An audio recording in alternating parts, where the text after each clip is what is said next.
तो भक्त मान चरण रे मोर दंडवत प्रणाम। आमे पूर्व क्लास रे जोटा पाठ करथिले आमे सेटा टिके आलोचना करिकि तापरे आमे पुनी आगु बढ़िबा।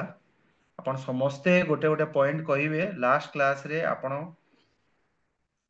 को जिनस पढ़ा ହେଇଥିଲା ସେଥିରୁ ଆପଣଙ୍କୁ କୋଉ ଜିନିଷଟା ଭଲ ଲାଗିଲା ବା ମନେ ରଖିଛନ୍ତି ସମସ୍ତେ ଗୋଟେ ଗୋଟେ ପଏଣ୍ଟ କହିବେ। ଯେତେ ଜଣ ଆପଣ ଏଠି ଆଜି ଜଏନ୍ କରିଛନ୍ତି ସମସ୍ତେ କୁହନ୍ତୁ।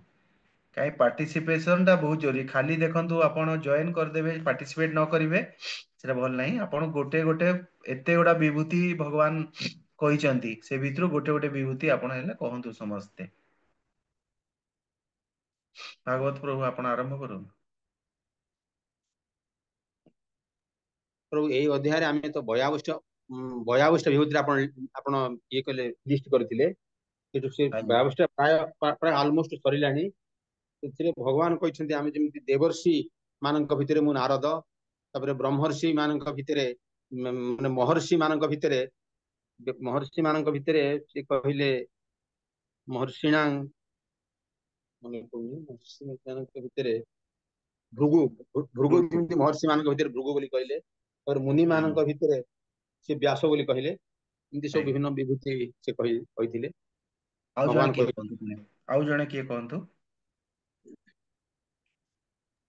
हरे कृष्ण प्रभु। एଠାରେ अस्त्र मानक ମୁଁ ହଉଛି ବଜ୍ର, ଗାଭୀ ମାନଙ୍କ ମଧ୍ୟରେ ମୁଁ ହଉଛି ଯୋଉ ଦୁଗ୍ଧ ଯେମିତି ସୁରଭି। ହରେ କୃଷ୍ଣ ଆଜ୍ଞା ପ୍ରଭୁଜୀ। ଆଉ ଆଜ୍ଞା ସନା ଉତ୍ପାଦିକା ଶକ୍ତି ମଧ୍ୟରେ ମୁଁ କଦର କାମଦେବ ଏମିତି ଆଜ୍ଞା। ବି କହିଥିଲି। ଆଉ ସର୍ପ ମାନଙ୍କ ମଧ୍ୟରେ ମୁଁ ହଉଛି ବୃକି। ହରେ କୃଷ୍ଣ। ଆଉ କୁହନ୍ତୁ କିଏ? हरे कृष्ण प्रभु जी प्रणाम। ଆଜ୍ଞା କହିଥିଲେ ନଦୀ ମାନଙ୍କ ମଧ୍ୟରେ ମୁଁ ହଉଛି ଗଙ୍ଗା ନଦୀ। ଆଉ ମତ୍ସ୍ୟ ମାନଙ୍କ ମଧ୍ୟରେ ମୁଁ ହଉଛି କୁମ୍ଭୀର ବା ଯୋଉ ମଗର ମାଛ। ଆଉ ଆମର କହିଥିଲେ ବିଜ୍ଞାନ ଆତ୍ମବିଜ୍ଞାନ ବିଷୟରେ କରିଥିଲେ। ଆମର ଆଦି ହଉଛନ୍ତି ବ୍ରହ୍ମା, ମଧ୍ୟରେ ହଉଛନ୍ତି ଆମର ବିଷ୍ଣୁ, ଅନ୍ତରେ ହଉଛନ୍ତି ଆମର ମହେଶ୍ଵର। ଆଉ ଋତୁ ମାନଙ୍କ ମଧ୍ୟରେ ବସନ୍ତ ଋତୁ, ମାସ ମାନଙ୍କ ମଧ୍ୟରେ ମାର୍ଗଶିର ମାସ। ଆଉ ଯୋଉ ହଁ ଆମର ମଧ୍ୟରେ ଗାୟତ୍ରୀ।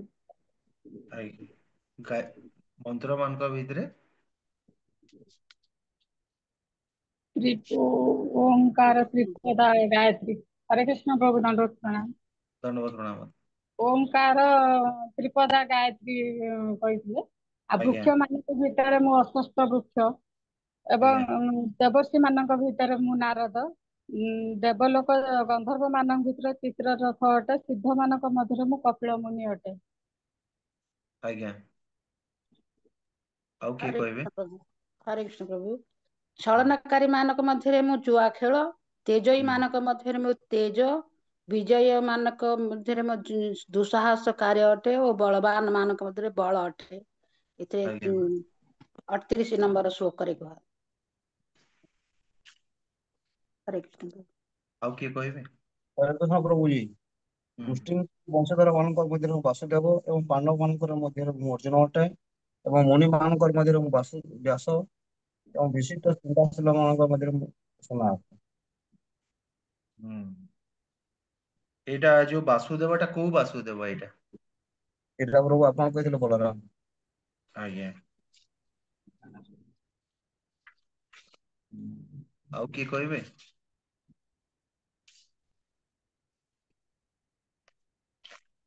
ସମାସ କାକେ ସମାସ ପ୍ରକାର ସମାସ ଅଛି। ଏକ ଶ୍ଲୋକ ସମାସ, ତତ୍ପୁରୁଷ ସମାସ, ବହୁବ୍ରୀହି, ଉଚ୍ଚ ଦ୍ୱନ୍ଦ୍ୱ ସମାସ, ବିଭୁ ସମାସ, କର୍ମଧାରୟ ସମାସ ପ୍ରଭୁ। ଦ୍ୱନ୍ଦ୍ୱ ସମାସଟାର ଉଦାହରଣ ଦିଅନ୍ତୁ। ଦ୍ୱନ୍ଦ୍ୱ ସମାସ ହେଲା ରାମକୃଷ୍ଣ, ମାତା ପିତା ଏଇରାକ ପ୍ରଭୁ।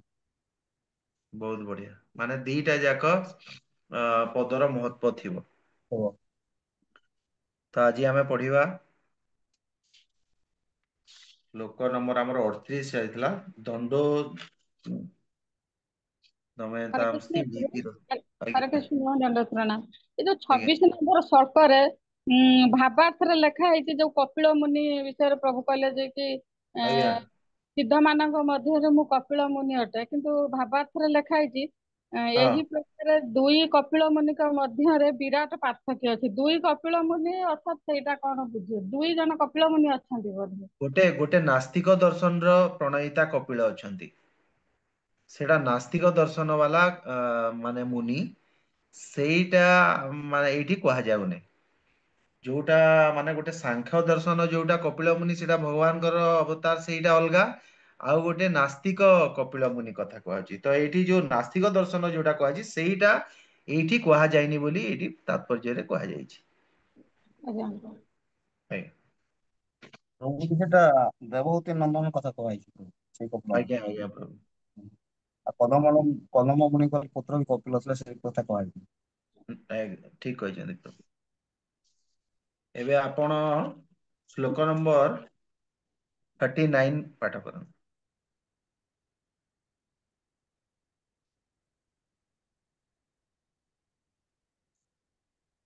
हरे कृष्ण प्रभु जी।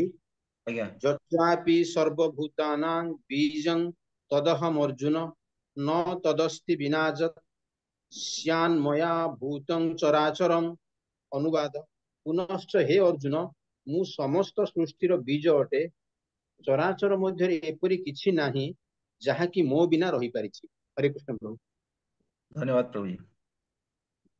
ଏଇଠି ଦେଖନ୍ତୁ ଭଗବାନ ଏଇଠି କଣ କହୁଛନ୍ତି, ଏଇଟା ବି ଗୋଟେ ବିଭୂତି। ଆମେ ଯୋଉ 82 ବିଭୂତି ଯୋଉ କାଉଣ୍ଟ କରିଛେ, ସେ ଭିତରେ ଏଇଠି ଯୋଉ ବୀଜ ବୋଲିକିରି ଯୋଉ କହିଛନ୍ତି, ସେଇଠି କଥା ବି ସେଇଥିରେ ନମ୍ବରିଂ ରେ ଅଛି।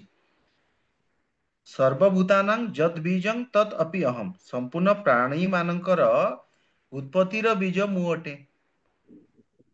ଦେଖନ୍ତୁ ବୀଜଟା ଗୋଟେ ଭୌତିକ ବୀଜ ଅଛି, ସେଟା ଆମେ ସମସ୍ତେ ଜାଣିଛେ। ଯୋଉ ମଞ୍ଜି ଆମେ ମାଟିରେ ପୋତିଲେ, ସେ ମଞ୍ଜିରୁ ଗୋଟେ ଗଛ ଲତା ସେଥିରୁ ବାହାରୁଛି, ସେଇଟା ହଉଛି ଭୌତିକ ବୀଜ।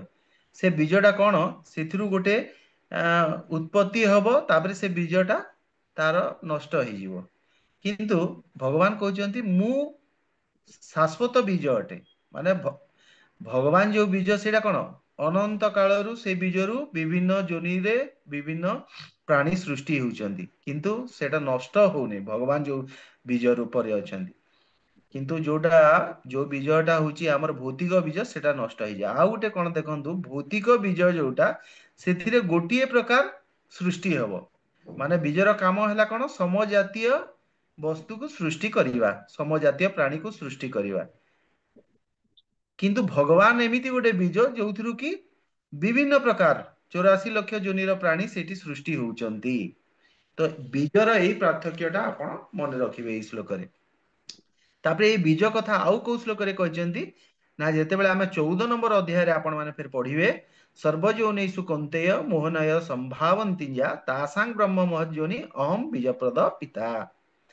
ଏଠି ବି ଭଗବାନ 14 ନମ୍ବର ଶ୍ଲୋକରେ କହିଲେ, ସମସ୍ତ ଜୀବ 14 ନମ୍ବର ଅଧ୍ୟାୟରେ 4 ନମ୍ବର ଶ୍ଲୋକରେ କହିଲେ, ସମସ୍ତ ଜୀବ ଯୋନିରେ ଯେଉଁ ଜୀବ ଜାତ ହୁଅନ୍ତି, ମୁଁ ସମସ୍ତଙ୍କର ବୀଜ ପ୍ରଦାନକାରୀ ପିତା ଅଟେ।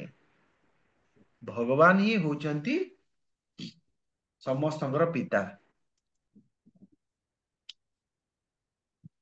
ଯଥା ଚରାଚରଂ ଭୂତଂ ସ୍ୱାତ୍ ତତ୍ମୟା ବିନା ନାସ୍ତି।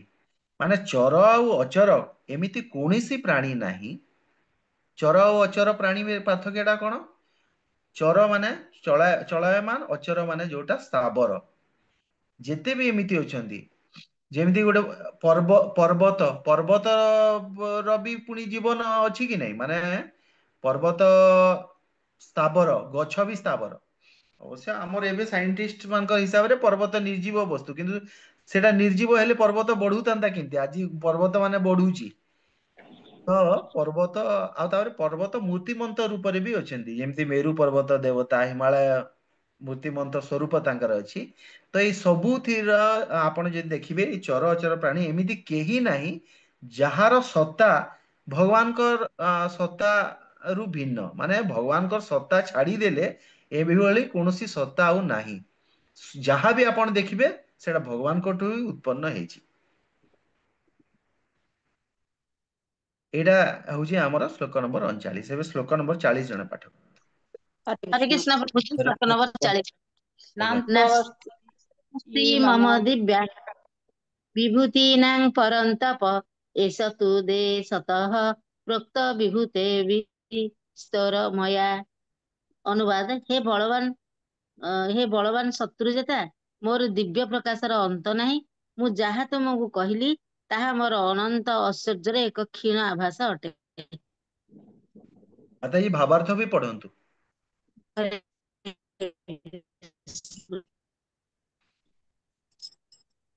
କଣ ପ୍ରଭୁଜୀ କଣ କହୁଛନ୍ତି କି? ଭାବାର୍ଥ ପଢନ୍ତୁ, ଭାବାର୍ଥ ଯୋଉ ଲେଖା ହେଇଛି। ଆଜ୍ଞା ପଢୁଛି। ଭାବାର୍ଥ। ବୈଦିକ ସାହିତ୍ୟରେ କୁହାଯାଇଛି ଯେ ଯଦିଓ ଭଗବାନଙ୍କର ଐଶ୍ୱର୍ଯ୍ୟ ଓ ଶକ୍ତି ବିଭିନ୍ନ ପ୍ରକାରେ ବୁଝା ଯାଇପାରେ, ତଥାପି ସେ ଐଶ୍ୱର୍ଯ୍ୟର ସୀମା ନାହିଁ। ତେଣୁ ସମସ୍ତ ଐଶ୍ୱର୍ଯ୍ୟ ଏବଂ ଶକ୍ତି ବିଷୟରେ ବର୍ଣ୍ଣନା କରାଯାଇ ନପାରେ। ଅର୍ଜୁନଙ୍କର ଅନୁସନ୍ଧିତ୍ସାକୁ ସନ୍ତୁଷ୍ଟ କରିବା ନିମିତ୍ତ କେବଳ କେତେକ ଉଦାହରଣ ମାତ୍ର ଦିଆଯାଇଛି। ହରେ କୃଷ୍ଣ। ଧନ୍ୟବାଦ ମାତାଜୀ। ମାନେ ଏଥର ଆଉ କଣ କହିଛନ୍ତି ଏ ଶ୍ଲୋକରେ, ଯେ ଭଗବାନଙ୍କର ଯୋଉ ଐଶ୍ୱର୍ଯ୍ୟ ବା ଯୋଉ ବିଭୂତି କଥା ସେଇଟା ତ ଅଗଣିତ, ସେଇଟା ଗଣି ହେବ ନାହିଁ। ଅଗଣିତ ଭଗବାନ ସବୁ ଜିନିଷରେ, ଆପଣ ଯେତେବେଳେ ଭଗବାନଙ୍କର କଥା କୁହାଯିବ ଆପଣ ମାନେ ବୁଝିପାରିବେ ଯେ ଅନଲିମିଟେଡ ଯୋଉଟା କହନ୍ତି, ଇନଫିନାଇଟ ଯୋଉଟା କହନ୍ତି, ଯୋଉଟା କି ତାର ଗଣନା ନାହିଁ, ସେଭଳି ଐଶ୍ୱର୍ଯ୍ୟ ଆଉ ବିଭୂତିର ଅଧିକାରୀ ଭଗବାନ। କିନ୍ତୁ ଏଇଟା କଣ, ଏଥିରେ କଣ କହିଲେ, ମୋର ଦିବ୍ୟ ବିଭୂତିର ଅନ୍ତ ନାହିଁ। କିନ୍ତୁ ଯେହେତୁ ଅର୍ଜୁନ ତାଙ୍କର ଭକ୍ତ ଆଉ ସଖା, ତାଙ୍କର ଜିଜ୍ଞାସା ଯେତେବେଳେ ହେଲା, ସେ ଭଗବାନ ସେଥିରୁ କେତେକ ବିଭୂତି, ମୁଖ୍ୟ ବିଭୂତି ସବୁ ପ୍ରକାଶ କରିଛନ୍ତି। ବ୍ରହ୍ମାଙ୍କର ଗୋଟେ ଦେଖନ୍ତୁ, ଭାଗବତମର 10ମ ସ୍କନ୍ଧରେ ଗୋଟେ ଶ୍ଲୋକରେ ଭଗବାନ କଣ କହିଛନ୍ତି, ଯେ ବ୍ରହ୍ମା କହୁଛନ୍ତି ଯେ ପୃଥିବୀର ଯେତେ ଧୂଳିକଣା ଅଛି ସେଇଟା ଗଣି ହେବ। ଯଦି ଜଣେ ଚେଷ୍ଟା କଲେ ଗଣି ଦେଇପାରେ, ମାନେ କହୁଛନ୍ତି କାଳେ ସେଟା ଗଣି ହେଇଯାଇ ପାରିବ, କିନ୍ତୁ ଭଗବାନ ଆପଣଙ୍କର ଗୁଣ, ଆପଣଙ୍କର ବିଭୂତି, ଆପଣଙ୍କର ଐଶ୍ୱର୍ଯ୍ୟକୁ ଗଣି ହେବ ନାହିଁ। ଭଗବାନ ହଉଛନ୍ତି ଏତେ ବଡ। ତ ଏଇଟା ସଂକ୍ଷେପରେ, ଏଇଟା ଭଗବାନ ଅର୍ଜୁନଙ୍କୁ ଏଇ ସବୁ ବିଭୂତି କଥା ଯୋଉଟା କହିଲେ, ଏଇ ଅଧ୍ୟାୟରେ 82ଟା ବିଭୂତି କହିଛନ୍ତି। ପୂର୍ବ ଅଧ୍ୟାୟରେ ମଧ୍ୟ ଆହୁରି 20-25ଟା ବିଭୂତି କହିଛନ୍ତି। 7 ନମ୍ବର ଅଧ୍ୟାୟରେ, 9 ନମ୍ବର ଅଧ୍ୟାୟରେ ବି କେତେକ ବିଭୂତି କହିଛନ୍ତି। ତ ଏଇ ସବୁ ବିଭୂତିକୁ ଆପଣ 100 ଉପରେ, ମାନେ ବିଭୂତି ଯୋଉ କୁହାଯାଇଛି, ତ ଏଇ ସବୁ ବିଭୂତି, ଏଇଟା ଖାଲି ମୁଖ୍ୟ ମୁଖ୍ୟ ବିଭୂତି ଭଗବାନ କହିଛନ୍ତି, ନହେଲେ ଭଗବାନଙ୍କର ବିଭୂତି ହଉଛି ଅନନ୍ତ। ଶ୍ଲୋକ ନମ୍ବର ଏବେ 41 ପାଠ କରନ୍ତୁ। ହରେ କୃଷ୍ଣ। ହରେ କୃଷ୍ଣ। ପ୍ରଭୁ ବିଭୂତିର ଅର୍ଥ କଣ? ପ୍ରଭୁଜୀ ବିଭୂତି ମାନେ ଯୋଉଟା ଆମେ ଶ୍ଲୋକ ଯୋଉ ପଢୁଛୁ, ସେଥିରେ ବିଭିନ୍ନ ଜିନିଷ ବର୍ଣ୍ଣନା କରାଗଲା କି ନାହିଁ, କି ମୁଁ ସ୍ଥାବର ମାନଙ୍କ ଭିତରେ ହିମାଳୟ, ମାନେ ସ୍ଥାବର ମାନେ କଣ, ପାହାଡ ପର୍ବତ, ଯୋଉଟା କେତେ ଅଛନ୍ତି ପାହାଡ ପର୍ବତ, ବହୁତ ଅଛନ୍ତି ଏ ପୃଥିବୀ ପୃଷ୍ଠରେ। ଗନ୍ଧମାର୍ଦ୍ଦନଠୁ ଆରମ୍ଭ କରିକିରି କେତେ ପାହାଡ ଅଛି। ତ ସେଇ ସବୁ ଭିତରୁ ଯୋଉଟା ଭଗବାନ କହିଲେ ମୁଁ କିଏ ଅଟେ, ହିମାଳୟ ମୁଁ ଅଟେ, ମାନେ ସେ ଭଗବାନଙ୍କର ବିଭୂତି। ତ ଯାହା କିଛି ବି ବର୍ଣ୍ଣନା କରାଗଲା, ସେଇଟା ସେଇଟା ଭଗବାନଙ୍କର ବିଭୂତି ସବୁ ବର୍ଣ୍ଣନା କରାଯାଇଛି। ଯେମିତି ବୃଷ୍ଣି ବଂଶରେ କେତେ ଜଣ ଅଛନ୍ତି, କିନ୍ତୁ ସେ ଭିତରେ କୁହାଗଲା ବାସୁଦେବ ମୁଁ, ବଳରାମ ମୁଁ। ପାଣ୍ଡବ ମାନଙ୍କରେ ପାଣ୍ଡବ 5 ଜଣ ଥିଲେ, କିନ୍ତୁ ଭଗବାନଙ୍କର ବିଭୂତି ଅର୍ଜୁନଙ୍କୁ କୁହାଯାଇଛି। ବିଭୂତିର ଅର୍ଥ ହଉଛି ଭଗବାନଙ୍କର ଶକ୍ତି ବା ଭଗବାନଙ୍କର ଐଶ୍ୱର୍ଯ୍ୟ। ପ୍ରତ୍ୟେକ ଏଇ ଶ୍ଲୋକରେ ଦେଖନ୍ତୁ, ଏଇ ଯୋଉ ଅଧ୍ୟାୟରେ ଯଦି ଆମକୁ ପଚରା ଯିବ କି ଆମେ କଣ, ଏଇ ଅଧ୍ୟାୟଟା ଆମ ପାଇଁ କଣ ପାଇଁ କୁହାଗଲା, 10 ନମ୍ବର ଅଧ୍ୟାୟ, ତ ପ୍ରଦୀପ ପ୍ରଭୁ ଆପଣ ବୁଝିପାରିବା କଥା ଯେ ଭଗବାନଙ୍କର ବିଭୂତି ଆମେ ଜାଣିକିରି, ଆମେ ଭକ୍ତ ହେଇଛେ ଆଜି, ଆମେ ଯଦି ବିଭୂତି କଥା ଭଗବାନଙ୍କର ଜାଣିବା, ସେଥିରେ କଣ ଲାଭ ହବ, ମୁଁ ଆପଣଙ୍କୁ ଏଇନା ତାର ବିସ୍ତୃତ ବର୍ଣ୍ଣନା ଦେବି, ଯେ ସେଇଟା କଣ, ବିଭୂତି କଣ ପାଇଁ କୁହାଯାଇଛି ଭଗବାନଙ୍କର ଏତେ, ଭକ୍ତ ପାଇଁ ତାର ରିଲେଭେନ୍ସ ବା ତାର ତାତ୍ପର୍ଯ୍ୟ ଭକ୍ତର ଜୀବନରେ କଣ ଅଛି, ସେଇଟା ଏବେ ମୁଁ ଆପଣଙ୍କୁ କହିବି। ଏବେ 41 ପାଠ କରନ୍ତୁ। 41 ଭଳି ସରିଲା ପରେ ମୁଁ ସେଇଟା କନକ୍ଲୁଜନ ରେ କହିବି। ଏଇ ଅଧ୍ୟାୟର କନକ୍ଲୁଜନ ରେ ମୁଁ ଆପଣଙ୍କୁ ସେଇଟା କହିବି। ଆପଣ 41 ଏବେ ପାଠ କରନ୍ତୁ। ହରେ କୃଷ୍ଣ। ଶ୍ଲୋକ 41।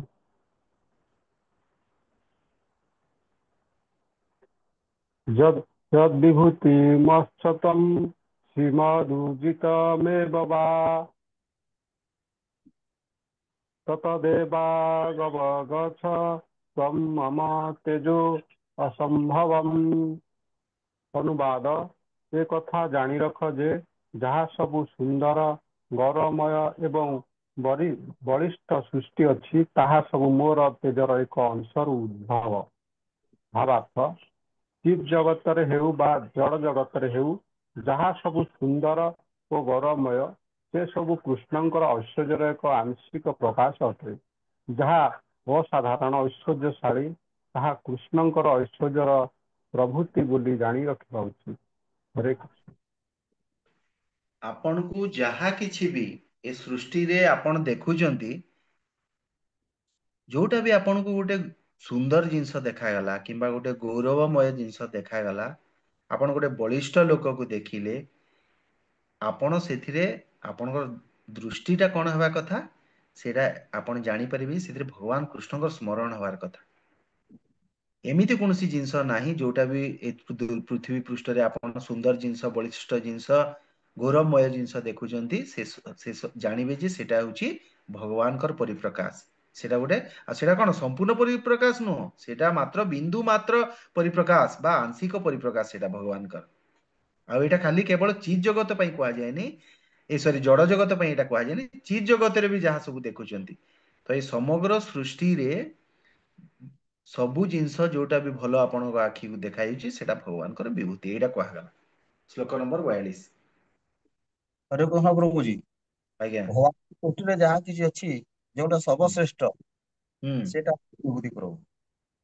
ମାନେ ସର୍ବ- ନାଗମାନଙ୍କ ମଧ୍ୟରେ ଯେମିତି ଅନନ୍ତ ହେଲା, ସର୍ପମାନଙ୍କ ମଧ୍ୟରେ ବାସୁକି ହେଲେ, ମାନବ ମାନଙ୍କର ମଧ୍ୟ ଅର୍ଜୁନ, ଯେଉଁମାନେ ସର୍ବଶ୍ରେଷ୍ଠ।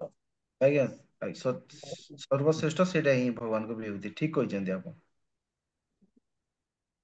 ଶ୍ଲୋକ 42 ଚାଲନ୍ତୁ। ହରେ କୃଷ୍ଣ ପ୍ରଭୁ। ହରେ କୃଷ୍ଣ। अथवा बहु नैत्यनं किं ज्ञातेन तवार्जुनं विष्टभ्याहमिदं कृष्ण मेकासेन स्थितो जगत्। ଅନୁବାଦ, ହେ ଅର୍ଜୁନ, ଏ ସବିଶେଷ ଜ୍ଞାନର ଆବଶ୍ୟକତା କଣ? ମୋର ଏକ ଅଂଶ ସାହାଯ୍ୟରେ ସମଗ୍ର ବ୍ରହ୍ମାଣ୍ଡରେ ମୁଁ ପରିବ୍ୟାପ୍ତ ହୋଇଅଛି ଏବଂ ବ୍ରହ୍ମାଣ୍ଡକୁ ଧାରଣ କରିଅଛି। ଭାବାର୍ଥ ପଢିବି ପ୍ରଭୁ। ଭାବାର୍ଥ ମୁଁ କହୁଛି ମାତାଜୀ, ଭାବାର୍ଥ ତ ଟିକେ ଏଠି ବହୁତ ବଡ ଅଛି, ମୁଁ କହୁଛି ହେଲା ଭାବାର୍ଥ। ହରେ କୃଷ୍ଣ। ଦେଖନ୍ତୁ, ବ୍ରହ୍ମାଙ୍କ ଠାରୁ ପିମ୍ପୁଡି ପର୍ଯ୍ୟନ୍ତ ଯେତେ କିଛି ବି ଅସ୍ତିତ୍ବ ଆପଣ ଦେଖୁଛନ୍ତି ସେଇଟା ଭଗବାନ ଶ୍ରୀକୃଷ୍ଣଙ୍କ ଯୋଗୁଁ ସମ୍ଭବ ହେଇଛି। କଣ ପାଇଁ ହେଇଛି ନା ପରମାତ୍ମା ରୂପରେ ସେ ସମସ୍ତଙ୍କର ହୃଦୟରେ ଅଛନ୍ତି। ଆଉ ସବୁ ନିର୍ଜୀବ ବସ୍ତୁ ର ପ୍ରତ୍ୟେକ ଅଣୁ ପରମାଣୁରେ ଭଗବାନ ପ୍ରବେଶ କରିଛନ୍ତି। ଏ କଥା ଆମେ କୋଉଠି ଡିସ୍କସ କରିଥିଲେ? ଆଚ୍ଛା,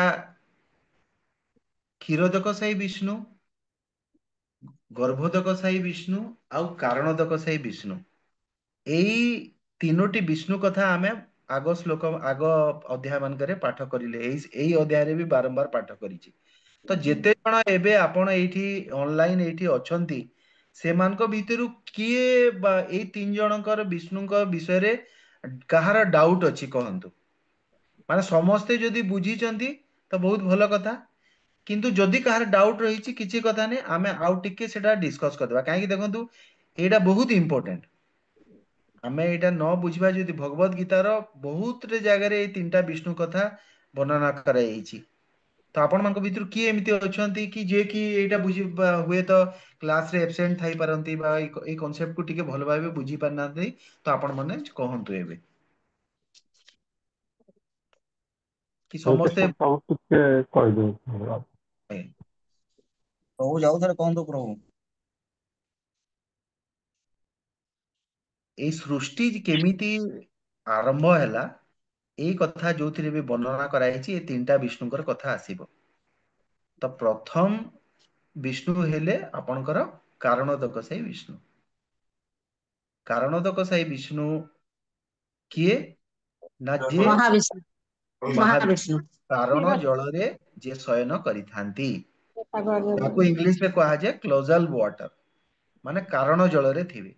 ସେ ନିଦ୍ରାରେ ଥିବେ, ଆଉ ସେ ଯେତେବେଳେ ନିଦ୍ରାରେ ଥାଆନ୍ତି ତାଙ୍କର ଲୋମ କୂପରୁ ଅସଂଖ୍ୟ ବ୍ରହ୍ମାଣ୍ଡର ଉତ୍ପତ୍ତି ହୁଏ। ଲୋମକୂପ ବେଲେ ଜାଣିଛନ୍ତି ଆମର ଶରୀରରେ କେତେଟା ଲୋମକୂପ ଅଛି କହିଲେ? ଆପଣ ଜାଣିଛନ୍ତି କି? ନାହିଁ ତ। ମଣିଷ ଶରୀରରେ 3.5 କୋଟି ଲୋମକୂପ ଅଛି ଶରୀରରେ। କେତେ କୋଟି ବୋଲେ 40 କୋଟି? 3.5 କୋଟି। 3.5 କୋଟି, 3.5 crores। ଆଜ୍ଞା। ତ ଆପଣ ମାନେ ଅନନ୍ତ ମହାବିଷ୍ଣୁ ତାଙ୍କର ଶରୀର କେଡେ ବଡ ହେଇଥିବ, କେତେ ଲୋମକୂପ ଥିବ, ସେ ପ୍ରତ୍ୟେକ ଲୋମକୂପରୁ ଅସଂଖ୍ୟ ବ୍ରହ୍ମାଣ୍ଡ ବାହାରନ୍ତି। ଭଳିଆ ବ୍ରହ୍ମାଣ୍ଡ ବାହାରିବେ। ସେ ବ୍ରହ୍ମାଣ୍ଡ ଯେତେବେଳେ ବାହାରିବେ, ଏ କାରଣ ଦକସାଇ ବିଷ୍ଣୁଙ୍କ ଠୁ ଆଉ ଗୋଟେ ରୂପ ନେବେ, ସେ ହେବେ ଗର୍ଭୋଦକସାଇ ବିଷ୍ଣୁ। ଗର୍ଭୋଦକ କରିବେ, ସେଇ ଯୋଉ ଅସଂଖ୍ୟ ଅନନ୍ତ ବ୍ରହ୍ମାଣ୍ଡ ବାହାରିଲା, ସେ ପ୍ରତ୍ୟେକ ବ୍ରହ୍ମାଣ୍ଡରେ ସେ ପ୍ରବେଶ କରିବେ। ପ୍ରତ୍ୟେକ ବ୍ରହ୍ମାଣ୍ଡରେ ପ୍ରବେଶ କଲେ କଣ ହବ ନା, ତାଙ୍କର ନାଭି କମଳରୁ ତାପରେ କଣ ହବ, ଗୋଟେ ପଦ୍ମ ଫୁଲ ବାହାରିବ। ସେଇ ପଦ୍ମ ଫୁଲର ଯୋଉ ମାନେ ପଦ୍ମ ଫୁଲଟା ହେଲା ଆପଣଙ୍କର 14 ବ୍ରହ୍ମାଣ୍ଡ, ମାନେ ଯୋଉଠୁ ନାଭିନୁ ଆରମ୍ଭ ହେଇକରି ଲାଷ୍ଟ ପର୍ଯ୍ୟନ୍ତ ମଝିରେ ରହିବ ଆପଣଙ୍କର ପୃଥିବୀ, ଉପରକୁ ରହିବ ସ୍ୱର୍ଗ, ଭୂର୍ଭୁବ ସ୍ୱଃ ଜନ ତପ ମହ, ଏମିତି କରି ବ୍ରହ୍ମଲୋକ ପର୍ଯ୍ୟନ୍ତ ରହିବ। ଏମିତି ଅତଳ ବିତଳ, ତଳାତଳ ସୁତଳ ପାତାଳ କରିକିରି ଏମିତି 14 ବ୍ରହ୍ମାଣ୍ଡ ରହିବ। ତ ମଝିରେ ଆମର ରହୁଛି ପୃଥିବୀ।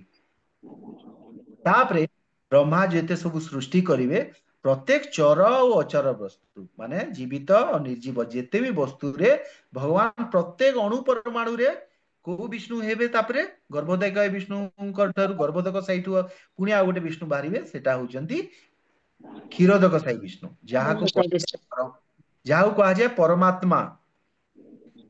ପରମାତ୍ମା ଭଗବାନଙ୍କର ସ୍ୱାଂଶ। ତ ସେ କଣ କରିବେ, ପ୍ରତ୍ୟେକ ମାନେ ଜିନିଷରେ ପ୍ରବେଶ କରିବେ, ପ୍ରତ୍ୟେକ ଜୀବରେ ପ୍ରବେଶ କରିବେ। ଯେ ପର୍ଯ୍ୟନ୍ତ ସେ ପ୍ରବେଶ ନ କରିଛନ୍ତି, ଏ ସୃଷ୍ଟି ଚଳ ପ୍ରଚଳ ହବ ନାହିଁ। ତ ପ୍ରତ୍ୟେକ ସୃଷ୍ଟିର ମୂଳରେ କିଏ ରହିଲେ? ଏଇ ତିନିଟା ବିଷ୍ଣୁ ରହିଲେ। ଏଇ ତିନିଟା ବିଷ୍ଣୁ କିଏ? ଏଇଟା ଭଗବାନଙ୍କର ଅଂଶର ଅଂଶ, ବୁଝିପାରିଲେ? ଭଗବାନ ଶ୍ରୀକୃଷ୍ଣଙ୍କଠୁ ବଳରାମ ଆସିବେ, ବଳରାମଙ୍କ ଠାରୁ ପ୍ରଥମ ଚତୁର୍ବିହ ଆସିବେ, ସଂକର୍ଷଣ, ବାସୁଦେବ, ଅନିରୁଦ୍ଧ, ଆଉ ଜଣେ କିଏ? ପ୍ରଦ୍ୟୁମ୍ନ। ପ୍ରଦ୍ୟୁମ୍ନ। ପ୍ରଦ୍ୟୁମ୍ନ।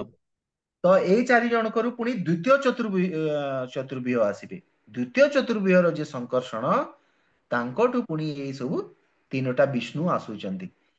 ସେଇଥିରୁ ଆପଣ ମାନେ ଜାଣିପାରିବା କଥା ଯେ, ସୃଷ୍ଟିର ସବୁ କାରଣର କାରଣ ଭଗବାନ ଶ୍ରୀକୃଷ୍ଣ, କିନ୍ତୁ ତାଙ୍କର ଅନେକ ମାନେ ଅଂଶ, କଳା ଏଇ ସବୁ ଅଛନ୍ତି, ଆଉ ଏ ସୃଷ୍ଟିର କାର୍ଯ୍ୟ ଚାଲୁଛି। ବୁଝିପାରିଲେ? ତ ଏଇଠି କୁହାଗଲା, ଏଇଠି ଯୋଉ କହୁଛନ୍ତି ଏଇ ଶ୍ଲୋକରେ, ଯେ ହେ ଅର୍ଜୁନ, ଏଇ ଯୋଉ ତ ସବିଶେଷ ଜ୍ଞାନର ଆବଶ୍ୟକତା କଣ? ମୋର ଏକ ଅଂଶ ସାହାଯ୍ୟରେ ସମସ୍ତ ବ୍ରହ୍ମାଣ୍ଡରେ ମୁଁ ପରିବ୍ୟାପ୍ତ ଏବଂ ବ୍ରହ୍ମାଣ୍ଡକୁ ଧାରଣ କରିକି ରଖିଛି। ଆଉ ଭଗବାନଙ୍କୁ କଣ ବୋଲି ଏଇଠି କୁହାଯାଇଛି? ଶିଲ ପ୍ରଭୁପାଦଙ୍କ ତାତ୍ପର୍ଯ୍ୟରେ କହିଛନ୍ତି କଣ? ଅସମୂର୍ଦ୍ଧ। ଅସମୂର୍ଦ୍ଧର ଅର୍ଥ ହେଲା ଯେ ଭଗବାନଙ୍କ ସଙ୍ଗରେ କେହି ସମାନ ବି ନୁହନ୍ତି, ବା ତାଙ୍କ ଠାରୁ କେହି ବଡ। ସମାନ ଯଦି ନୁହନ୍ତି, ତାଙ୍କଠୁ ବଡ କେମିତି ହେବେ? ନା ସମାନ, ଅସମ, ଅଉର୍ଦ୍ଧ, ଅସମୂର୍ଦ୍ଧ ତାର ଅର୍ଥ। ପଦ୍ମପୁରାଣରେ କୁହାଯାଇଛି ଯେ ଶିବ, ବ୍ରହ୍ମା ଆଦି ଯେତେ ଦେବତା ମାନେ ଅଛନ୍ତି, ସେମାନଙ୍କୁ ଯଦି ଭଗବାନ ଶ୍ରୀକୃଷ୍ଣଙ୍କ ସାଙ୍ଗରେ ଯଦି କିଏ ସମାନ ବୋଲିକିରି କହୁଛି, ତାହେଲେ ସାଙ୍ଗେ ସାଙ୍ଗେ ତାର କଣ ହବ? ସେ ନାସ୍ତିକ ହେଇଯିବ। ତାକୁ ପାଷାଣ୍ଡୀ ବୋଲି କୁହାଯିବ। ଆଚ୍ଛା, ଆପଣ ମାନେ ସମସ୍ତେ 10 ନାମ ବିଧ ଅପରାଧ ସବୁଦିନ ପାଠ କରୁଛନ୍ତି, ସେଥିରେ କଣ ଲେଖା ହେଇଛି? ଦ୍ୱିତୀୟ ସେଥିରେ ଲେଖା ଅପରାଧରେ ହେଇଛି ବ୍ରହ୍ମା ଭଗବାନଙ୍କର ନାମକୁ ବ୍ରହ୍ମା କିମ୍ବା ଦେବଙ୍କ ନାମ ସହିତ କେବେ ସମାନ ସମାନ ବା ଅଲଗା ସ୍ୱତନ୍ତ୍ର ଭାବିବା ଉଚିତ ନୁହଁ। ଭଗବାନଙ୍କର ପୋଜିସନ ଟା ଆମକୁ ବୁଝିବାକୁ ପଡିବ। ଆଉ ଏଇ ସବୁ ଏବେ ଆମେ ଯିବା ଏଇ ଅଧ୍ୟାୟର କନକ୍ଲୁଜନ କୁ ଯିବା। ଏଇ ଅଧ୍ୟାୟରେ ଏବେ ପ୍ରଶ୍ନ ଯୋଉଟା ପ୍ରଦୀପ ପ୍ରଭୁ ଯୋଉଟା ପଚାରିଲେ, ବିଭୂତି କଣ, कौन पाइका भगवान ये सब आमे 10 नंबर अध्याय पढ़िले आ 10 नंबर अध्याय पढ़िकरी आमर लाभटा कौन है आमे 10 नंबर अध्याय खाली एमती जस्ट पाठ पढ़ीदेले ना आमर प्रैक्टिकल लाइफ रे कौन तार लाभ अछि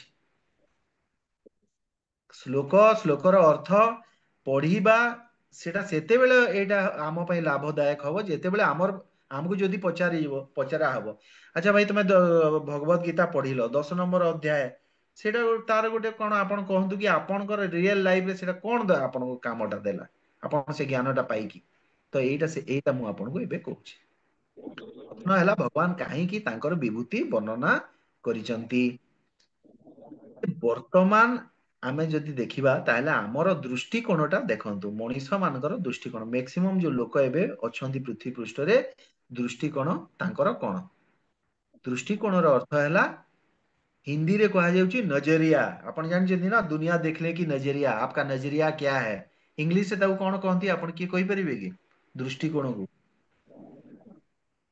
vision, कौन कौन कहले विजन ना ना आउ गोटे शब्द अछि आउ गोटे शब्द अछि और पोजिशन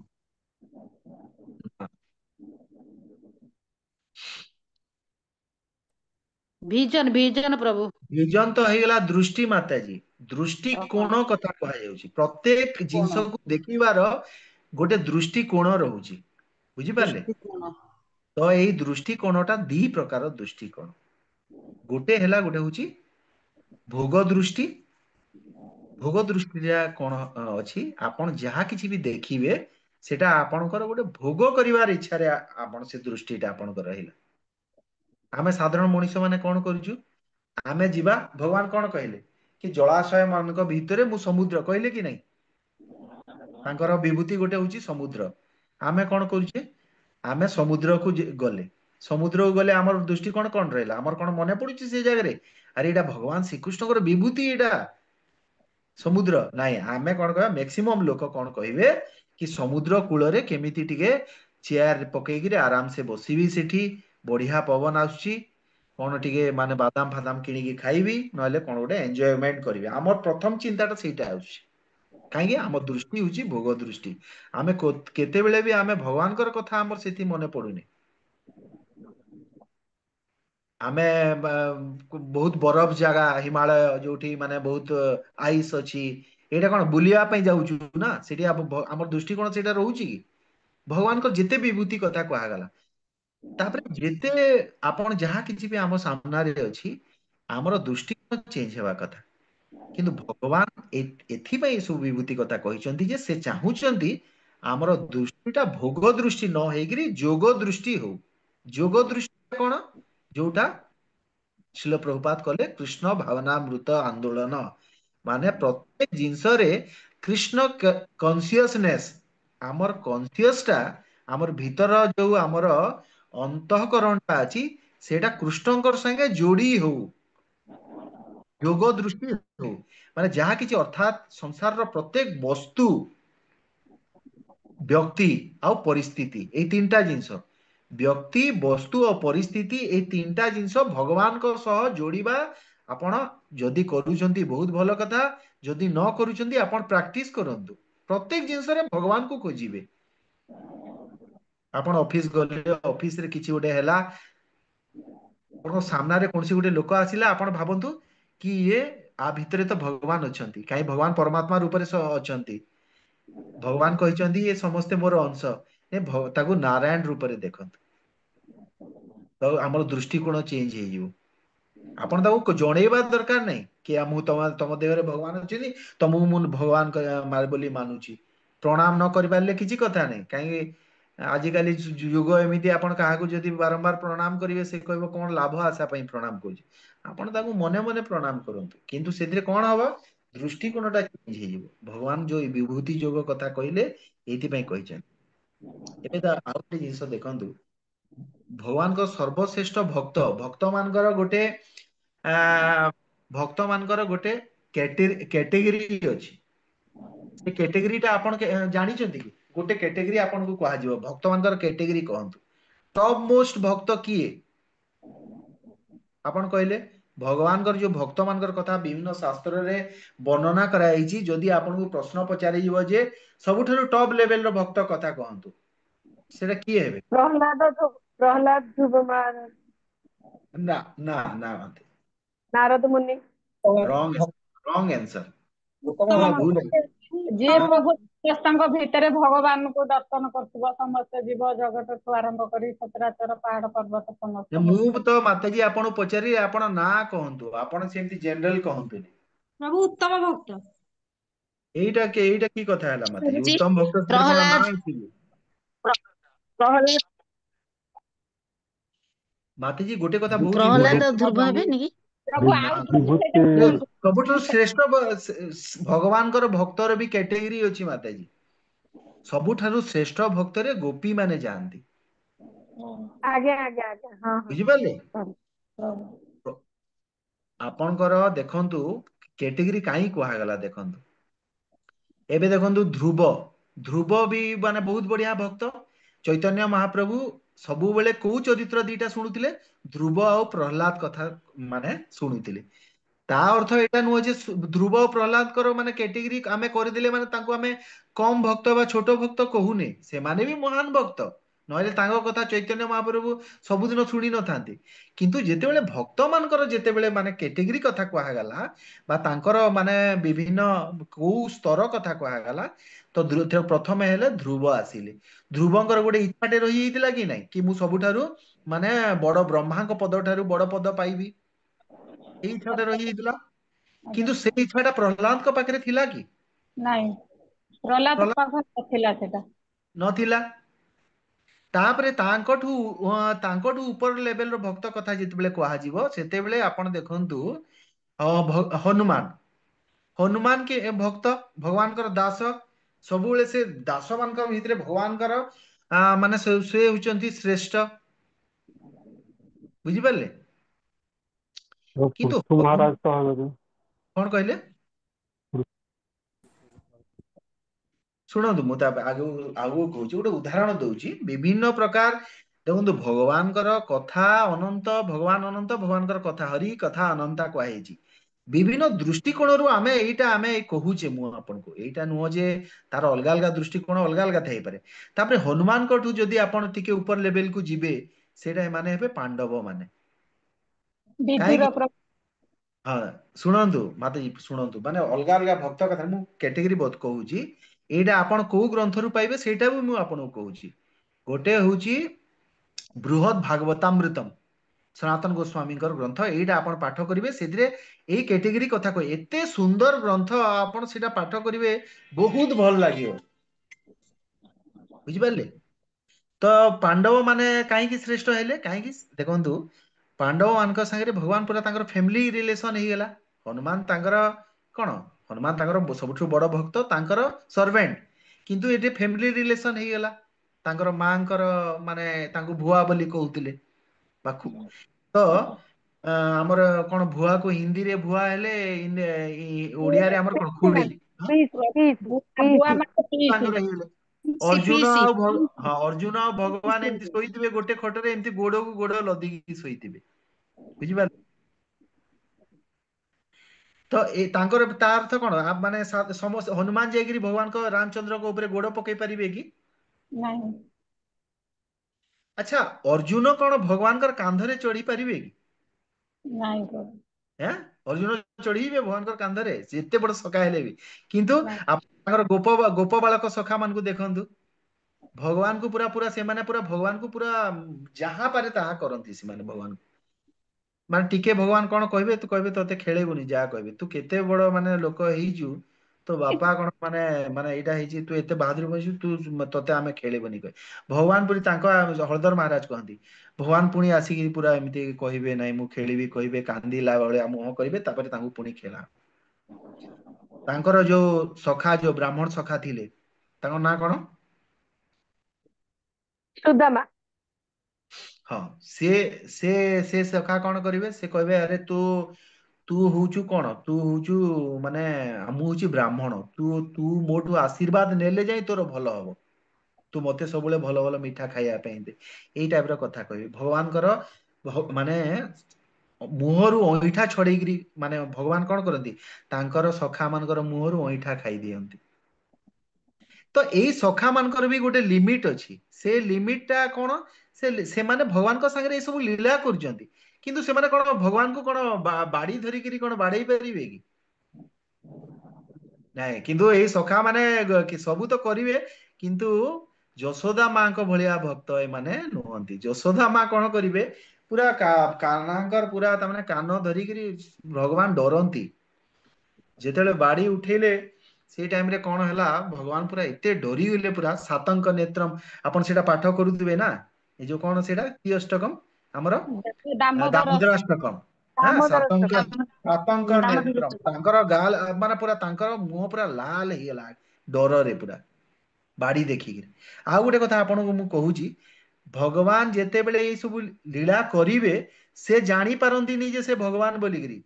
ତାଙ୍କର ଯୋଗମାୟା ଶକ୍ତି କେମିତି କାର୍ଯ୍ୟ କରେ, ଭଗବାନ ଏବେ ସପୋଜ ଗୋଟେ ଲୀଳା କରୁଛନ୍ତି, ମାନେ ସୀତା ମହାରାଣୀଙ୍କୁ ଏବେ କଣ ହେଲା, ରାବଣ ନେଇଗଲା। ତ ଭଗବାନ ସେ କଣ କରିବେ, କାନ୍ଦୁଛନ୍ତି ଭଗବାନ, ସୀତେ କହିକିରି କାନ୍ଦୁଛନ୍ତି। ସେ ଟାଇମରେ ସେ ରିଏଲ କାନ୍ଦୁଛନ୍ତି। ଯୋଗମାୟା ତାଙ୍କର ଅନ୍ତର୍ଗତ ଶକ୍ତି ହେଲେ ବି ସେ ଭୁଲେଇ ଦେବେ ତାଙ୍କର ଭଗବତ୍ତାକୁ। କାହିଁକି, ସେ ରସ ଆସ୍ୱାଦନ ଭଗବାନ କରିପାରିବେ ନାହିଁ। ବୁଝିପାରିଲେ? ତ ଯେତେବେଳେ ଇଏ ବାଡି ଉଠେଇଛନ୍ତି ଯଶୋଦା ମା କାହ୍ନାଙ୍କୁ ବାଡେଇବା ପାଇଁ, ସେ ଟାଇମରେ ଯୋଉ ଭଗବାନ ଡରୁଛନ୍ତି, ସେ ସତରେ ଡରୁଛନ୍ତି। ଯୋଗମାୟା ତାଙ୍କୁ, ଭଗବାନଙ୍କୁ ବି ଯୋଗମାୟା ସେ ଆସ୍ୱାଦନ ଦେବା ପାଇଁ ଭଗବାନଙ୍କର ଭଗବତ୍ତା ସେ ଟାଇମରେ ଭୁଲିଯିବେ। ଯୋଉ ସମୟରେ ଯୋଉ ଲୀଳା ଦରକାର ସେଇଟା ଯୋଗମାୟାଙ୍କର କାମ। ତାପରେ ସର୍ବଶ୍ରେଷ୍ଠ ଭକ୍ତ ମାନେ ଆସିଲେ ଗୋପୀ ମାନେ। ଗୋପୀ ମାନେ ତ ପୁରା ଭଗବାନଙ୍କୁ ମାନେ ତା ଲାଷ୍ଟ ଲେଭେଲର। ଏଇ ଯେତେ ଆପଣ ସଖ୍ୟ ଦାସ୍ୟ, ସଖ୍ୟ ଭାବ, ଦାସ୍ୟ ଭାବ, ବାତ୍ସଲ୍ୟ ଭାବ, ଏଇ ସବୁ ଭାବ ମାଧୁର୍ଯ୍ୟ ଭାବରେ ଅଛି, ଯୋଉଟା ଗୋପୀ ମାନଙ୍କର ଭାବ। ଯୋଉଟା ସେମାନେ ଭଗବାନଙ୍କୁ ମାନେ ଗୋଟେ ସଖା ହିସାବରେ ଗାଳି ବି କରି ପକେଇବେ। ଏମିତି ଗୋପୀ ମାନେ ଅଛନ୍ତି ଭଗବାନଙ୍କୁ ପୁରା ଲମ୍ପଟ ବୋଲି ଗାଳି କରୁଛନ୍ତି। କାହିଁ ତମେ ମାନେ ରାଧାରାଣୀଙ୍କୁ ହଇରାଣ କଲ, ତମେ ମାନେ ଏଇଟା ହେଲାନି। ଲଳିତା ବିଶାଖା ସଖୀ ଭଗବାନଙ୍କୁ ଗାଳି କରନ୍ତି। ସେ ଗାଳିଟା କୁହାଯାଇଛି ଶାସ୍ତ୍ରରେ, ଭଗବାନଙ୍କୁ ବେଦ ଧ୍ୱନିଠୁ ବି ଆଉ ଭଲ ଲାଗେ। ମୁଁ ଗୋଟେ ଜାଗାରେ ଶୁଣିଥିଲି, ନିଜେ ଭଗବାନ କୃଷ୍ଣ ଡରନ୍ତି ଲଳିତା ସଖୀଙ୍କୁ, ବିଶାଖା ସଖୀଙ୍କୁ, ତାଙ୍କର ଏତେ ପାୱାର। ତ ଏଇଟା ମାନେ ଏଇ ସବୁ ଭକ୍ତର କ୍ୟାଟେଗୋରୀ କଥା ମୁଁ ସେଥିପାଇଁ କହିଲି। ଏଥିରେ ତ ବହୁତ କଥା ଅଛି। ଆଉ ତାପରେ ମାନେ ଏଇଥିରୁ ସବୁଠାରୁ ଯୋଉଟା ମୋଦନାକ୍ଷ ଭାବ, ଯୋଉଟା ସେଟା ସେ କେବଳ ରାଧାରାଣୀଙ୍କ ପାଖରେ ଅଛି, ସେ ସର୍ବଶ୍ରେଷ୍ଠ। କିନ୍ତୁ ରାଧାରାଣୀଙ୍କର କଥା କଣ କି, ସେ ହଉଛନ୍ତି ସ୍ଵୟଂ କୃଷ୍ଣ ପୁରା। ସେ ମମ ପୌରୁଷ ରୂପମ କହିଛନ୍ତି ପରା, ମାନେ ମୋର ପୁରୁଷ ରୂପ ହିଁ ଭଗବାନ ଶ୍ରୀକୃଷ୍ଣ, ରାଧାରାଣୀ କହିଛନ୍ତି। ତ ରାଧାକୃଷ୍ଣଙ୍କ ଭିତରେ କିଛି ପାର୍ଥକ୍ୟ ନାହିଁ, କିନ୍ତୁ ଯଦି ଆପଣ ସର୍ବଶ୍ରେଷ୍ଠ ଗୋପୀ ମାନେ କହିବେ ଯଦି, ସେଇଟା ହଉଛନ୍ତି ରାଧାରାଣୀ। ତ ଏଇ ଯୋଉ କ୍ୟାଟେଗୋରୀ କଥା କୁହାଗଲା, ଏଇଥିରେ କଣ ଗୋପୀ ମାନଙ୍କ ଦୃଷ୍ଟିଟା କଣ ଦେଖନ୍ତୁ। ଗୋପୀ ମାନେ ଯେତେବେଳେ ତମାଳ ବୃକ୍ଷକୁ ଦେଖୁଥିଲେ, ସେମାନେ ଭାବୁଥିଲେ ଏଇଟା କୃଷ୍ଣ, ତାଙ୍କର ରଙ୍ଗଟା ଦେଖିକି ତମାଳ। ଆଉ ସେମାନେ କଣ କରୁଥିଲେ, ତମାଳ ବୃକ୍ଷକୁ ଆଲିଙ୍ଗନ କରିଦଉଥିଲେ। ତାପରେ କଣ, କଳା ତୁଳସୀକୁ ଦେଖିକିରି ଗୋପୀ ମାନେ କହୁଥିଲେ, ଭଗବାନ କୃଷ୍ଣ ଏଇଟା ସ୍ପର୍ଶ କରିଦେଇଛନ୍ତି ବୋଧେ, ତାଙ୍କ ରଙ୍ଗର କଳାଟା ଏଇ ତୁଳସୀରେ ଲାଗି ହେଇଯାଇଛି, ସେଥିପାଇଁ ତୁଳସୀ କଳା ହେଇଯାଇଛି। ଯମୁନା ପାଣିକୁ ଦେଖିଲେ କହିବେ ଭଗବାନ କୃଷ୍ଣ ଏଠି ଗାଧେଇକି ଯାଇଛନ୍ତି, ସେଥିପାଇଁ ଯମୁନା ପାଣିଟା କଳା ରଙ୍ଗର ହେଇଯାଇଛି। ଆମ ପାଇଁ ରିଲେଭେନ୍ସ କଣ, ଆମେ ତ ଏତେ ବଡ ଭକ୍ତ ନୁହଁ, କିନ୍ତୁ ଭଗବାନ ଆମକୁ କୃପା କରିକିରି ବିଭୂତି ମାନେ ସବୁ କହିଛନ୍ତି। ଦଶମ ଅଧ୍ୟାୟ ଯୋଉଟା ଆମେ ଏବେ ଆଜି ଆମର ଶେଷ ହେଇଗଲା, ସେଇଥିରେ ଏଇ ବିଭୂତି ମାନେ ଏଥିପାଇଁ ଯେ ଆମେ ବି ଏମିତି ଭାବକୁ ପ୍ରାପ୍ତ ହେବା। ଆମ ସାମ୍ନାରେ ଯାହା କିଛି ବି ଆମେ ଦେଖୁଛୁ, ଭଗବାନ କୃଷ୍ଣଙ୍କ ସ୍ମରଣ ଆସିବା କଥା। ତାପରେ ଭଗବତ ଗୀତାର ଶ୍ଲୋକ 10:7ରେ, 7 ନମ୍ବରରେ ଆମେ କଣ ପାଠ କଲେ, ଏଇ ଯୋଉ ଏବେ ପଢିଥିଲେ 7 ନମ୍ବରଟା ମୁଁ ବାହାର କରିକି ଆପଣ କହୁଛି। 7 ନମ୍ବରରେ କଣ କହିଛନ୍ତି ଭଗବାନ ଦେଖନ୍ତୁ।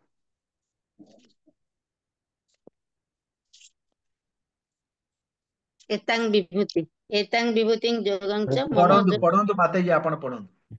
ଆଜ୍ଞା। କୃଷ୍ଣ ପ୍ରଭୁ ଯୋଉ ବିଭୂତିଂ ଯୋଗଂ ଚ ମମ ଯୋ ବ୍ୟତି ତତ୍ତ୍ୱତଃ ସୋ ଅବିକଳ୍ପେନ ଯୋଗେନ ଯୁଜ୍ୟତେ ନାତ୍ର ସଂଶୟ।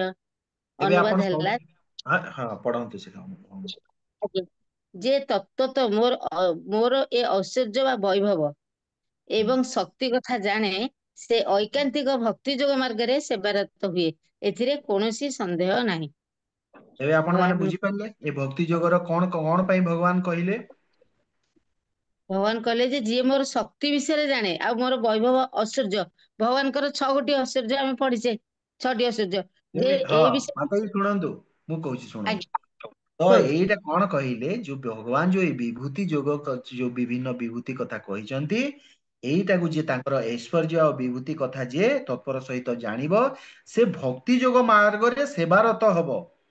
ଆଉ କଣ ହବ? ଏଇଠି ଗୋଟେ ଶବ୍ଦ ଅଛି ଦେଖନ୍ତୁ, ଶବ୍ଦଟି ହେଲା ସୋ ଅବିକଳ୍ପେନ, ମାନେ ଅବିକଳ୍ପେନ ଅର୍ଥ ହେଲା ବିବାହିତ ରହିତ, ମାନେ ଐକାନ୍ତିକ ଭକ୍ତି ପ୍ରାପ୍ତ କରିବ। ତ ଏବେ ଆପଣ ମାନେ ବୁଝିପାରିଲେ, ଅଧ୍ୟାୟ 10ଟା ଭଗବାନ ଶ୍ରୀକୃଷ୍ଣ ଅର୍ଜୁନକୁ କହିଛନ୍ତି ଆପଣ ମାନଙ୍କ ପାଇଁ, ଆମ ମାନଙ୍କ ପାଇଁ। କଣ ପାଇଁ? ଯଦି ଆମେ ଭଗବାନଙ୍କର ବିଭିନ୍ନ ଆ ଭକ୍ତି କଥା, ଏଇ ବିଭୂତି କଥା ଆମେ ଯଦି ଜାଣିପାରିବା, ତାହେଲେ ଆମର ଭଗବାନଙ୍କ ପ୍ରତି ଭକ୍ତି ଜାତ ହେବ ଆଉ ଏକାନ୍ତିକ ଭକ୍ତି ଆମର ଜାତ ହେବ। ଏଇଟା ହେଲା ଆମର ଏଇ ଚ୍ୟାପ୍ଟରର କନକ୍ଲୁଜନ। ସେଥିପାଇଁ ଆମକୁ 10 ନମ୍ବର ଅଧ୍ୟାୟ ପାଠ କରିବା ପାଇଁ ଆମର ଏଇଟା ଆମର ପ୍ରାକ୍ଟିକାଲ ଜୀବନରେ ଏଇଟା ଆମର ଲାଭ। ବୁଝିପାରିଲେ? ପ୍ରଭୁଜୀ ଆଜି ଆମେ ଯିବା ଏକାଦଶ ଅଧ୍ୟାୟ ଯିବା। ଏଥିରେ ଆଉ ଆପଣଙ୍କର କଣ ଡାଉଟ ଅଛି କି ପଚାରନ୍ତୁ, ତାପରେ ଏକାଦଶ ଅଧ୍ୟାୟ ଆରମ୍ଭ ହବ। ହରେ କୃଷ୍ଣ ପ୍ରଭୁଜୀ, ଯେ କୁହନ୍ତୁ। ଭଗବାନ ସୃଷ୍ଟିରେ ପ୍ରତ୍ୟେକ ପଦାର୍ଥ ଜୀବ ମାନଙ୍କ ମଧ୍ୟରେ ଭଗବାନଙ୍କ ସ୍ଥିତିକୁ ବୁଝିପାରିବା। ହଁ, ତାର ପଦାର୍ଥ ପରେ ବିଭୂତି କଥା କୁହାହେଲା ପ୍ରଭୁ। ବିଭୂତି ମାନେ ପ୍ରତ୍ୟେକ ଜୀବଙ୍କର ମଧ୍ୟରେ କୃଷ୍ଣଙ୍କର ସ୍ଥିତିକୁ ବୁଝିପାରିବା ପ୍ରଭୁ। ପ୍ରତ୍ୟେକ ଜୀବଙ୍କର କଣ ପରମାତ୍ମା ରୂପରେ ସେ ବିଭୂତି ହେଲେ କି ନାହିଁ? ପ୍ରତ୍ୟେକ ଜୀବର ଅନ୍ତରରେ ପରମାତ୍ମା ରୂପରେ ଅଛନ୍ତି, ପରମାତ୍ମା ରୂପରେ ବିଭୂତି ହେଲେ କି ନାହିଁ? ପ୍ରତ୍ୟେକ ଅଣୁ ପରମାଣୁରେ ଅଛନ୍ତି କି ନାହିଁ? ତାପରେ ଯାହା ସବୁ ବର୍ଣ୍ଣନା କରାହେଲା 82ଟା ବିଭୂତି, ତା ଆଗରୁ ଏମିତି 20-30ଟା ବିଭୂତି ସପ୍ତମ ଆଉ ନବମ ଅଧ୍ୟାୟରେ, ଏଇ ସବୁ ବିଭୂତିକୁ ଆପଣ ଷ୍ଟଡି କରିବେ। ମୁଁ ଗୋଟେ ଆପଣଙ୍କୁ 82ଟା ଗୋଟେ ନମ୍ବର ଆପଣଙ୍କୁ ଦେଇଛି, ସେଥିରେ ମୁଁ ପୁରା କ୍ଲିୟରଲି ଲେଖିଛି 82ଟା ବିଭୂତି କଣ କଣ। ସେ 82ଟା ବିଭୂତି ଯେତେବେଳେ ଆପଣ ଷ୍ଟଡି କରିବେ, ସେତେବେଳେ ଆପଣ ଜାଣିପାରିବେ ଯେ ପ୍ରତ୍ୟେକ ଜିନିଷରେ ଭଗବାନ ଅଛନ୍ତି।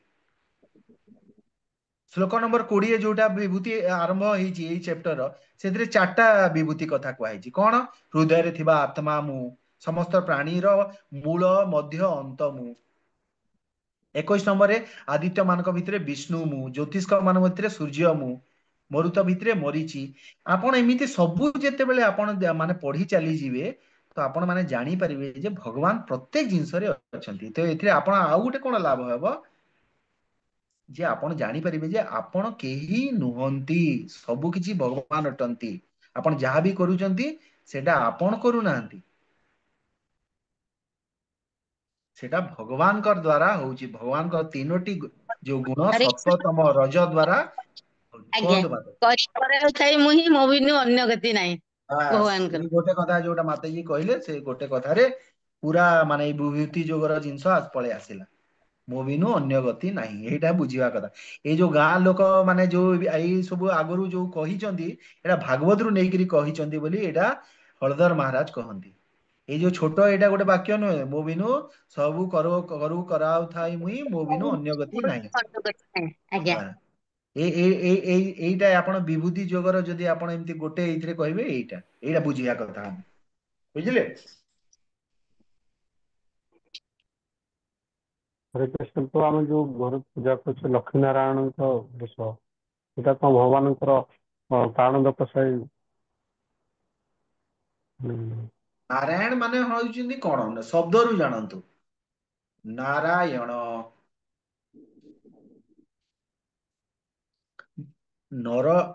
ନାରା ମାନେ ହଉଛି ଜଳ, ଜଳ ଯାହାର ଆୟନ। ନାରାୟଣ କଣ? ଜଳରେ ଥାନ୍ତି। ମାନେ ଯୋଉ ମୁଁ କହୁନଥିଲି, ମାନେ ପ୍ରତ୍ୟେକ ଗୋଟେ ଗୋଟେ ବ୍ରହ୍ମାଣ୍ଡ ବାହାରିଲା ଯୋଉ କହୁନଥିଲି, ସେ ବ୍ରହ୍ମ ଅଣ୍ଡ। ଅଣ୍ଡ ମାନେ କଣ? ଅଣ୍ଡା ନା, ଅଣ୍ଡା ବ୍ରହ୍ମଙ୍କର ଅଣ୍ଡ ଯୋଉଟା ସେଇଠୁ ବାହାରିଲା, ସେଇ ବ୍ରହ୍ମାଣ୍ଡର ଅଧା ଜଳରେ ପରିପୂର୍ଣ୍ଣ ହେଇଗଲା। ସେଇ ଜଳରେ କିଏ ଶୋଇଲେ? ନାରାୟଣ ଶୋଇଲେ। ନାରାୟଣ ସେଥିପାଇଁ ତାଙ୍କର ନାଁ। କାହିଁକି? ଜଳ ହେଉଛି ତାଙ୍କର ଅୟନ ବା ତାଙ୍କର ବିଶ୍ରାମ ସ୍ଥଳୀ, ତାଙ୍କୁ ନାରାୟଣ କୁହାଯାଇଛି। ଆଉ ସେ ନାରାୟଣଙ୍କର ଶକ୍ତିମାନ ହେଲେ ନାରାୟଣ, ଶକ୍ତି ହେଲେ ଲକ୍ଷ୍ମୀ। ଲକ୍ଷ୍ମୀ ନାରାୟଣ, ସେଥିପାଇଁ ଆମେ ଲକ୍ଷ୍ମୀ ନାରାୟଣକୁ ପୂଜା କରୁଛୁ। विष्णु माने कौन शब्द रु जानिबे जे सबुआडे व्याप्त तांको विष्णु कहा जाए। कृष्ण माने कौन सर्व आकर्षति इति जे समस्त को आकर्षण कर जे करंती से कृष्ण। राम माने जे समस्तଙ୍କର हृदय रमण करंती से राम। प्रत्येक नाम रे किछि गोटे माने बहुत तार मीनिंग रहउची।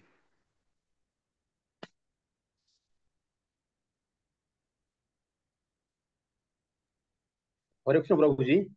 आज्ञा अच्छा प्रभु आमर ए जो बृहत भागवतम कोन ओडिया रे मिलुची ओडिया रे अवेलेबल ओडिया रे मु तो जेते बेले मु पढे हमर श्रीदाम प्रभु हमको एक्चुअली हिज ग्रेस श्रीदाम प्रभुଙ୍କର क्लास रे मु पढितिली। तापरे मु कोन कली प्रभुजी मु इंटरनेट रु तापरे मु टिके स्टडी कली। ए हिंदी रे थिला आ इंग्लिश रे थिला। ताकू मु कोन कली ओडिया रे प्रभुजी मो हिसाब रे मु लेखिली सेटा ओडिया को एमती करिगी। किंतु मोर मु आपण सेटा पठेई दियंती किंतु कथा हला सेटा प्रभु मोर पूरा एकदम से टाइम रे मु कोन की स्पीड लेखिछि ता बुझिया पई सेटा पठेई होबनी। आपण जदि ओडिया रे खोजिबे कोठी पाइबे जदि मते लागुनी थिबो भुवनेश्वर इस्कन रे चेक करिवे। किंतु हरे मु निहाती कहबी प्रभुजी आपण सेटा निश्चय पढंतु माने सेटा पूरा आपण क्लियर कांसेप्ट ही जीवो प्रभुजी। सेठी माने गोटे माने भगवानकर गोप सखा केते बोली पृष्ठ हां जे बहिडा केते पृष्ठ हबो सेटा केतेटा अध्याय कोन तार बड़ बहिटा किंतु सेटा माने गोटे तार गोटे एई जो हमर भक्तिचारी भक्तिचारू गोस्वामी महाराज नहीं आज्ञा से तार शॉर्ट शॉर्ट वर्जन लिखिଛନ୍ତି ମାନେ ସେଟା ଏତେ 500-600 ପୃଷ୍ଠାର ବହି କିନ୍ତୁ ସେଟା 60-70 ପୃଷ୍ଠାରେ ସେଟା ଲେଖିଛନ୍ତି ପ୍ରଭୁ ଆପଣ ପୁରା ବୁଝିଯିବେ। ପ୍ରଭୁଜୀ ମୁଁ ତ ପ୍ରଭୁଜୀ ଏତେ ବୁକ୍ ର ସୁନ୍ଦର ନାଁ ଟା ଲାଗିଲା କଣ? ପ୍ରଭୁ ପାଠ କରିକି। ପ୍ରଭୁଜୀ ବୃହତ ବୁକ୍ ର ଭାଗବତ ନାଁ ଟା? ବୃହତ ବୃହତ ଭାଗବତ ଭାଗବତାମୃତମ୍ ଏଇଟା ସନାତନ ଗୋସ୍ୱାମୀଙ୍କର ଲେଖା। ଏଇଟା ପ୍ରଭୁଜୀ ଯଦି ଆମର କୋର୍ସ ସରି ସାରିଲା ପରେ ଯଦି ଆପଣ ମାନେ କହିବେ ମତେ ମୁଁ ଯାହା କିଛି ଜାଣିଛି ଯଦି ଗୋଟେ କ୍ଲାସ ରେ ଏକ୍ସପ୍ଲେନ କରିପାରିବି ଯଦି କରିବି ଆପଣ। ଆଚ୍ଛା ଆମର ଦେଖନ୍ତୁ ଆଜି ଅନ୍ୟାନ୍ୟ ଡିସ୍କସନ ରେ ଆମର ବହୁତ ଟାଇମ ପଳେଇଲା ଆଉ ଆମେ ସେଥିପାଇଁ କଣ କରିବା ଏବେ ଆମେ ଶ୍ଲୋକକୁ ଯିବା କାହିଁକି ଆମର ଗୋଟେ ଷ୍ଟିପୁଲେଟେଡ ଟାଇମ ଅଛି ଆମେ ସେ ଟାଇମ ଭିତରେ ଫେର ଆମକୁ କରିବାକୁ ପଡିବ। ଚର୍ଚ୍ଚା ତ ଏଥିରେ କେବେ ସରିବନି ନା ବୁଝିପାରିଲେ। ଏବେ ଏକାଦଶ ଅଧ୍ୟାୟ ଆମେ ଆରମ୍ଭ କରିବା ଆଉ କିଛି ପ୍ରଶ୍ନ କାହାର ରହିଲା କି ଏଥିରେ ଅଛି ଯଦି ପଚାରନ୍ତୁ।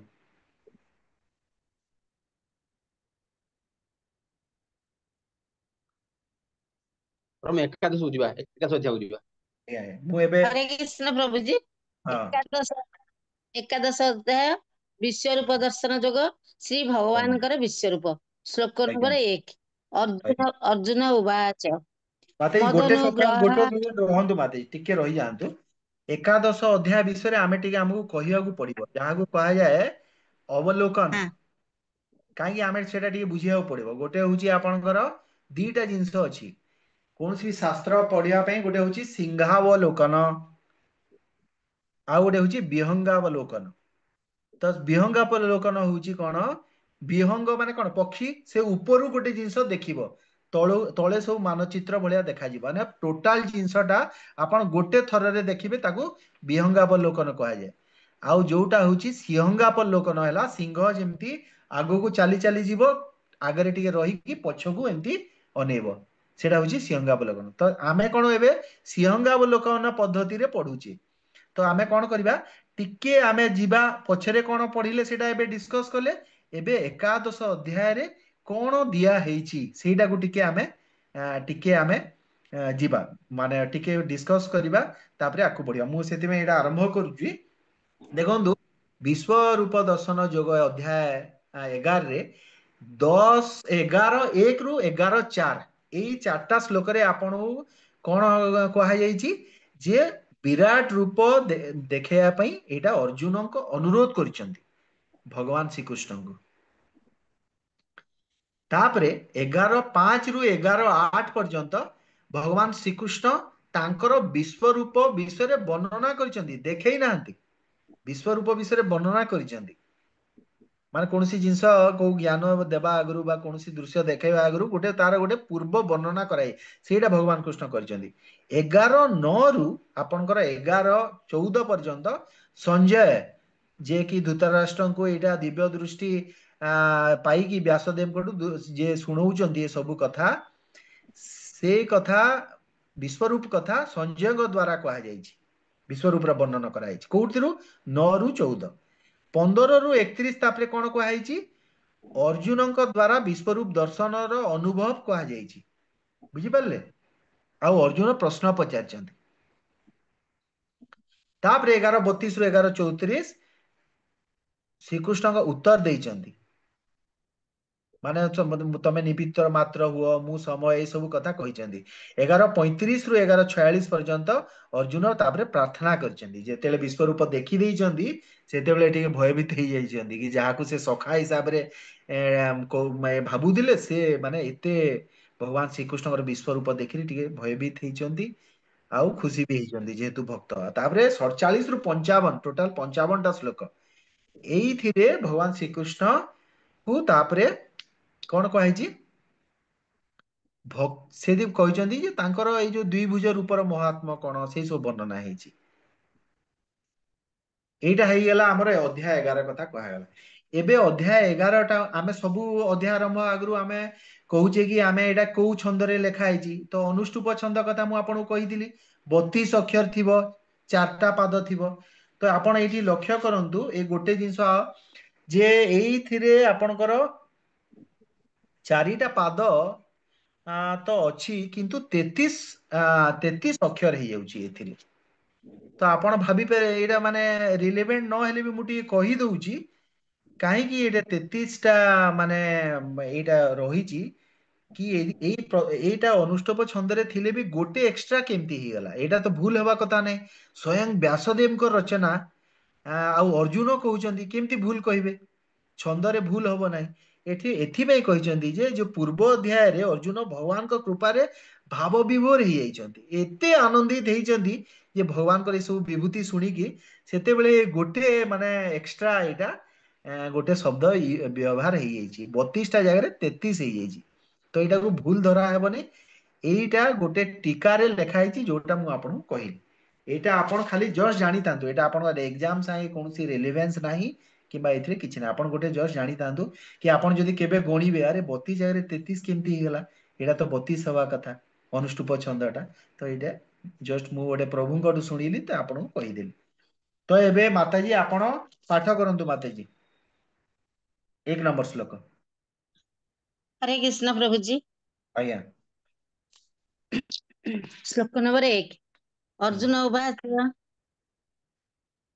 मदनुग्रहाय परमं गुह्यमध्यात्म संगीतं यत्तयक्तं वचस्तेन मोह अयं विगत मम अर्जुन कहिले आपण अनुग्रह पूर्वक जो गुप्त अध्यात्म ज्ञान उपदेश मते देले ताहा मु सुनिली एवं वर्तमान मोर मोह दूरीभूत होईगला हरे कृष्ण प्रभु जी धन्यवाद धन्यवाद भाई देखो ये शिल प्रभुपाद तात्पर्य कौन लिखाई जे ये नवम अध्याय रे अर्जुन भगवान को ठारू परम गुह्य ज्ञान विषय जानिले राजगुह्य ज्ञान आम जापारे नवम अध्याय रे ठीक अच्छे परम सबुठारु परम गुह्य ज्ञानटा कोटे जानिले आपण मैंने किए कहींपारे नवम अध्याय सबुठारु इंपोर्टेंट श्लोक मु कही परम गुह्य जेटा गुह्य गुह्यतर परम गुह्य मने पकांतु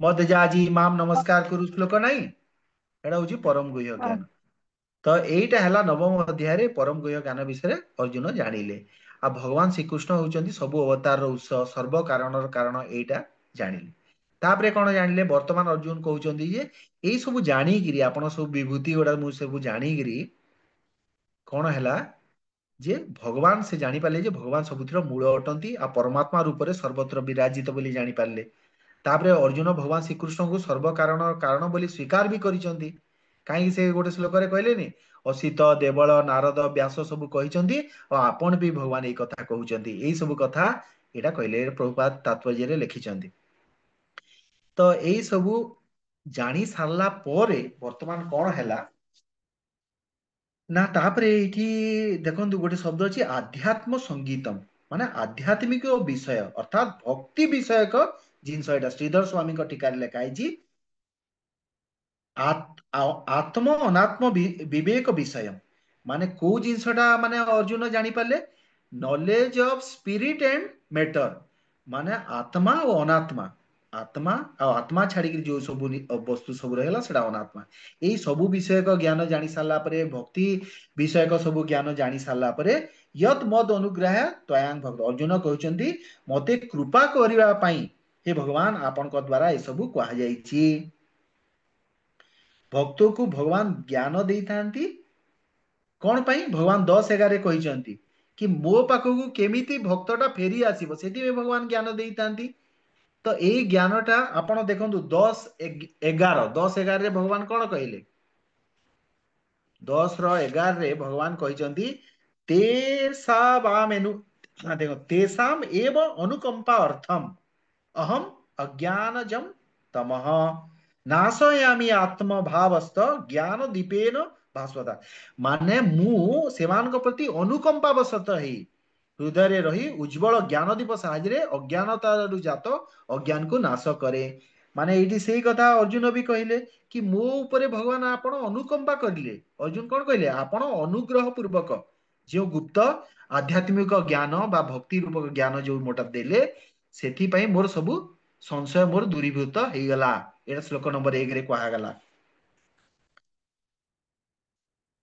अच्छा गोटे जिंस आपण एथिरे देखंतु गोटे श्लोकटे आपणकर अच्छी से श्लोकटा है श्रीमद् भागवतम 10म स्कंध 14 नंबर अध्याय 8 नंबर श्लोक तत्ते अनुकंपा सुसमीक्षमाणो भुजान एवामकृत विपाकमं हृद्वाक बपुर्भिः विद्धन नमते जीवेत यो मुक्ति पदसे दाय भाग एबे देखो मन रखु दाय भाग शब्दटा कौन आप बुझंतु आर प्रथमे आपण मु आपन कहि दउची आर अर्थटा कौन अर्थटा हूँ हे प्रभु जो व्यक्ति निजर प्रारब्ध फल को धैर्य सही काय मन वाक्य आपण को नमस्कार करी सत्यनिष्ठा सह आपणकर अहितु कृपार प्रतीक्षा करे से निश्चय मोक्षर अधिकारी हुए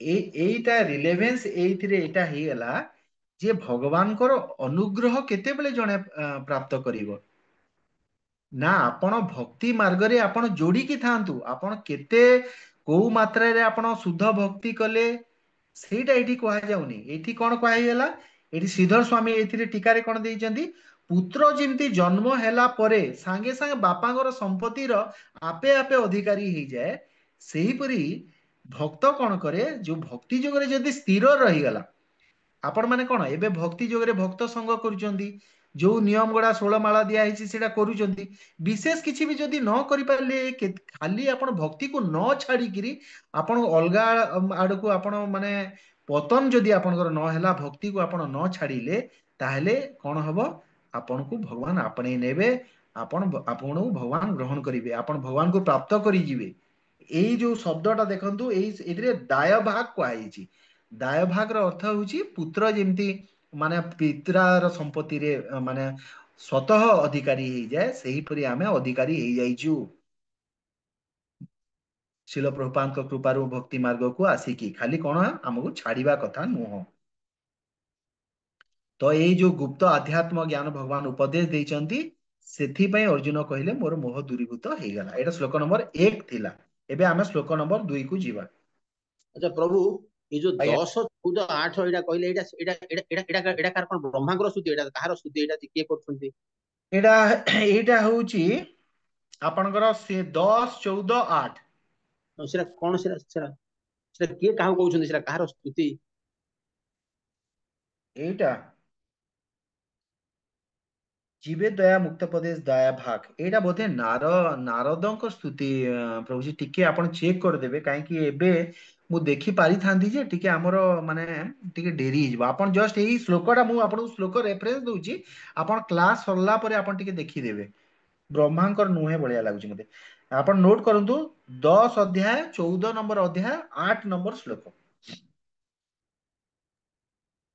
श्लोक 2 पाठ कर मु देखि प्रभु भागवत हाँ आपण टिके चेक करिवे आपण चेक करिवे काली क्लास रे कहिवे आपण बुझि पाले ଆପଣ ଶ୍ଲୋକ को ଟିକେ स्टडी करिवे आपण ଟିକେ 2-3 मिनिट कहिवे से विषय रे श्लोक 2 पाठ करन हरे कृष्ण प्रभु हरे कृष्णा प्रभु जी हाँ भावक्षयो भूतानां भूतविस्तर सोमया तत्त्व कमल प्रत्याख्य माह्यात्ममपि चाभयम् ଅନୁବାଦ ହେ ପଦ୍ମଲୋଚନ ମୁଁ ଆପଣଙ୍କର ଅକ୍ଷୟ ଗୌରବ ଜରିଆରେ ଆପଣଙ୍କ ଠାରୁ ସମସ୍ତ ଜୀବଙ୍କର ଆବିର୍ଭାବ ଓ ତିରୋଭାବ ସମ୍ବନ୍ଧରେ ଶ୍ରବଣ କଲି ଏବଂ ଆପଣଙ୍କର ଅବିନାଶୀ ଗୌରବ କଥା ମଧ୍ୟ ବିସ୍ତୃତ ଭାବରେ ଶୁଣିଲି।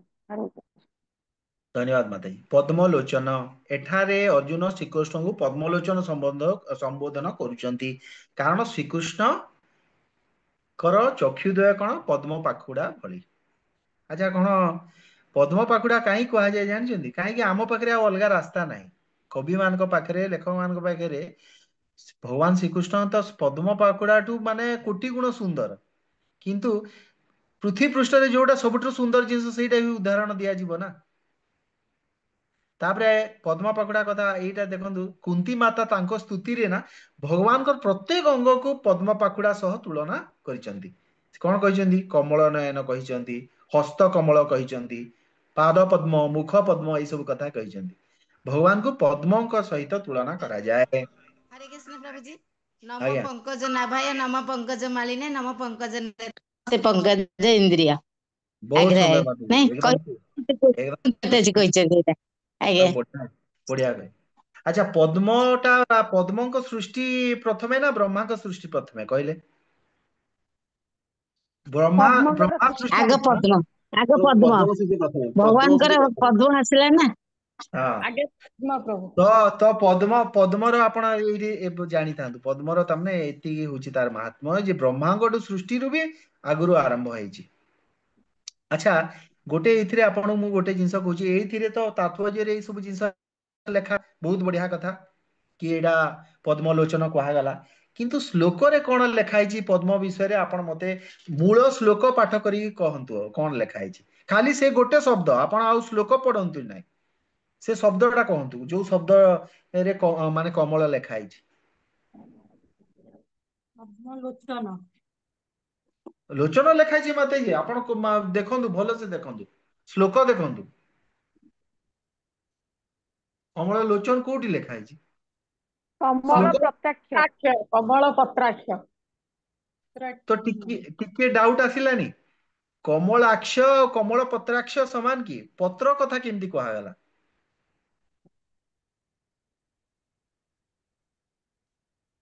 तो गोटे एटा से गोटे प्रभु एटा कौन कही देखंतु एटा आमर तो तात्पर्य रे लेखा हिनी गोटे एक्स्ट्रा नॉलेज पाई मु आपन कहूची से प्रभुटा कौन कहले टीकारु नेकी कहिचंदी से कहले जे भगवान को एठारे कमल पत्राक्ष कहा जायछि जेपरी जल बिंदु कमल पत्र रे पड़िले कमल पत्र ओदा हुए नाही सेपरी भगवान समग्र सृष्टि स्थिति प्रलय कार्य जोटा भी भगवानकर अंश अंशांश द्वारा होउची किंतु भगवान ए सब जिनसर मूल कारण ହେଇକିରି ସେଥିରେ ନିର୍ଲିପ୍ତ ଥାଆନ୍ତି ଏଇ ନିର୍ଲିପ୍ତ ଥିବା ଗୁଣ ଯୋଗୁ ଏଇଠି କମଳ ପତ୍ରାକ୍ଷ ବୋଲି କୁହାଯାଇଛି ସେ ଏଇ କଥା ଏଇଟା ଟୀକାରେ କୁହାଯାଇଛି କାହିଁ ଦେଖନ୍ତୁ ଏଇଠି କଣ ବୋଲି କୁହାଗଲା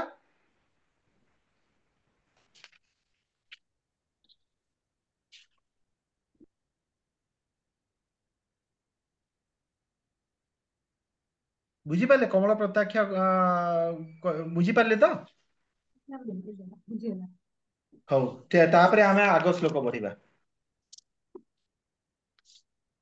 ଲୋକ 3 ହୁଁ एवमेतद् यथा तत् त्वमात्मानं परमेश्वर द्रष्टुमिच्छामि ते रूपम्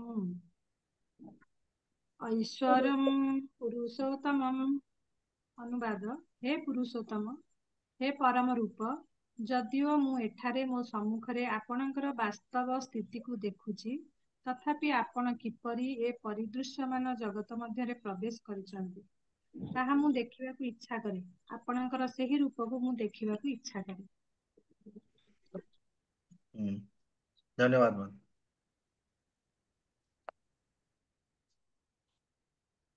ଭଗବାନ ତାଙ୍କର ଐଶ୍ୱର୍ଯ୍ୟ ବିଷୟରେ ଅର୍ଜୁନଙ୍କୁ ବର୍ଣ୍ଣନା କଲେ।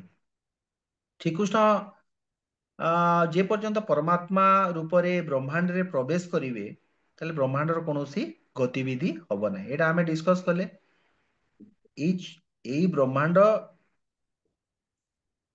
ଯେତେବେଳେ ଅଣ୍ଡକୋଷଟା ବାହାରିଲା, ସେ ଅଣ୍ଡକୋଷଟା କଣ ଯେ ପର୍ଯ୍ୟନ୍ତ ଭଗବାନ ସେଥିରେ ଗର୍ଭୋଦକଶାହୀ ହିସାବରେ ନ ପ୍ରବେଶ କରିଛନ୍ତି ଆଉ କାରଣୋଦକଶାହୀ ହିସାବରେ ପ୍ରତ୍ୟେକ ଜୀବ ଅଣୁରେ ପ୍ରବେଶ ନ କରିଛନ୍ତି, ସେତେବେଳେ କଣ ସେଇଟା କାର୍ଯ୍ୟକାରୀ ହଉଥିଲା କି? ହଉନଥିଲା। ଭଗବାନ ପ୍ରବେଶ କଲା ମାତ୍ରକେ ସବୁ କିଛି କାର୍ଯ୍ୟକାରୀ ହେଲା। ଆମେ ଏଇ 3ଟା ବିଷ୍ଣୁ କଥା ଯୋଉ କୁହାଗଲା, ଏଇଠି ପୁଣି ସେଇ ଜିନିଷ ଅଛି। ଆମେ ସେଇଟା ଆଗକୁ ଏତେ ମାନେ ଡିସ୍କସ୍ କରିବା ନାହିଁ। ତାପରେ ଭଗବାନ ଯେହେତୁ ତାଙ୍କର ସ୍ୱାଂଶ ପରମାତ୍ମା ରୂପରେ ଭୌତିକ ବ୍ରହ୍ମାଣ୍ଡରେ ପ୍ରବେଶ କରିଛନ୍ତି, ତେଣୁ ବ୍ରହ୍ମାଣ୍ଡର ଅସ୍ତିତ୍ୱଟା ସମ୍ଭବ ହେଇଛି। କାହିଁକି ଏଠି କଣ କହିଲେ? ହେ ପୁରୁଷୋତ୍ତମ, ହେ ପରମ ରୂପ, ଯଦିଓ ମୁଁ ଏଠାରେ ମୋ ସମ୍ମୁଖରେ ଆପଣଙ୍କର ବାସ୍ତବ ସ୍ଥିତି ଦେଖୁଛି, ତଥାପି ଆପଣ କିପରି ଏ ପରିଦୃଶ୍ୟମାନ ଜଗତ ମଧ୍ୟରେ ପ୍ରବେଶ କରିଛନ୍ତି ତାହା ମୁଁ ଦେଖିବାକୁ ଇଚ୍ଛା କରେ।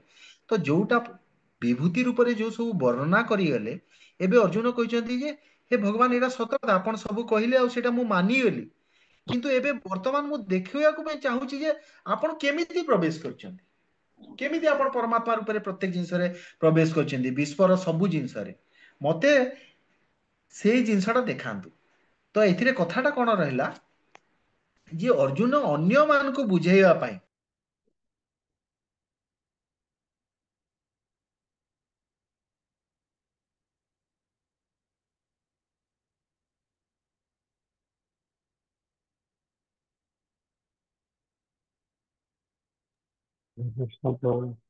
କଟିଗଲା।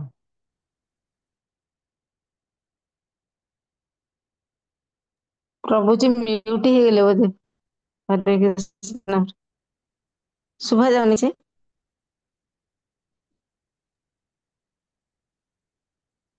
କଣ ଲିଭ୍ ହେଇଗଲା? ଶୁଭୁନି। ନା। ହରେ କୃଷ୍ଣ। ହଁ କଣ ହଁ ବୋଧେ ଶୁଭୁଛି। ଇଣ୍ଟରନେଟ କଣ ହେଲା କି ଜାଣି ବୁଝିପାରିଲିନି, କଟିଗଲା ତ। ତ ଏଇଠି କଣ କୁହାହେଇଛି ଦେଖନ୍ତୁ, ଏଇ ଯୋଉ ଅର୍ଜୁନ ଯୋଉ ବିଶ୍ୱରୂପ ଦେଖିବା ପାଇଁ କହୁଛନ୍ତି, ଏଟା ଏଥିପାଇଁ କହିଲେ କି ସେ ତ ହଉଛନ୍ତି ପରମ ଭକ୍ତ, ସେ ଭଗବାନଙ୍କର ବିଶ୍ୱରୂପ ଦେଖିବା ପାଇଁ ଭକ୍ତ ଆଗ୍ରହୀ ନୁହଁ। କିନ୍ତୁ ଭବିଷ୍ୟତରେ ଏମିତି ଅନେକ ମାନେ ଲୋକ ଆସିବେ ଯୋଉମାନେ କହିବେ କି ମୁଁ ଭଗବାନ। ଏମିତି କେତେ ଠକ ଲୋକ ସବୁ ଏ କଳି ଯୁଗରେ ଅଛନ୍ତି। ଆପଣ ଜାଣିଛନ୍ତି ଏବେ ବର୍ତ୍ତମାନ କେତେଟା କଳ୍କି ଭଗବାନ ଅଛନ୍ତି ସାରା ଭାରତରେ? 12 ଜଣ ନା। ରେଜିଷ୍ଟର କଳ୍କି ଭଗବାନ। ସେମାନେ ପୁରା କ୍ଲେମ କରୁଛନ୍ତି ଯେ ସେମାନେ କଳ୍କି ଭଗବାନ ବୋଲିକି। ଆଉ ତାଙ୍କ ପାଖକୁ ଲୋକ ଯାଉଛନ୍ତି ବି, ବହୁତ ଲୋକ ଯାଉଛନ୍ତି କଳ୍କି ଭଗବାନ ଦର୍ଶନ କରିବା ପାଇଁ।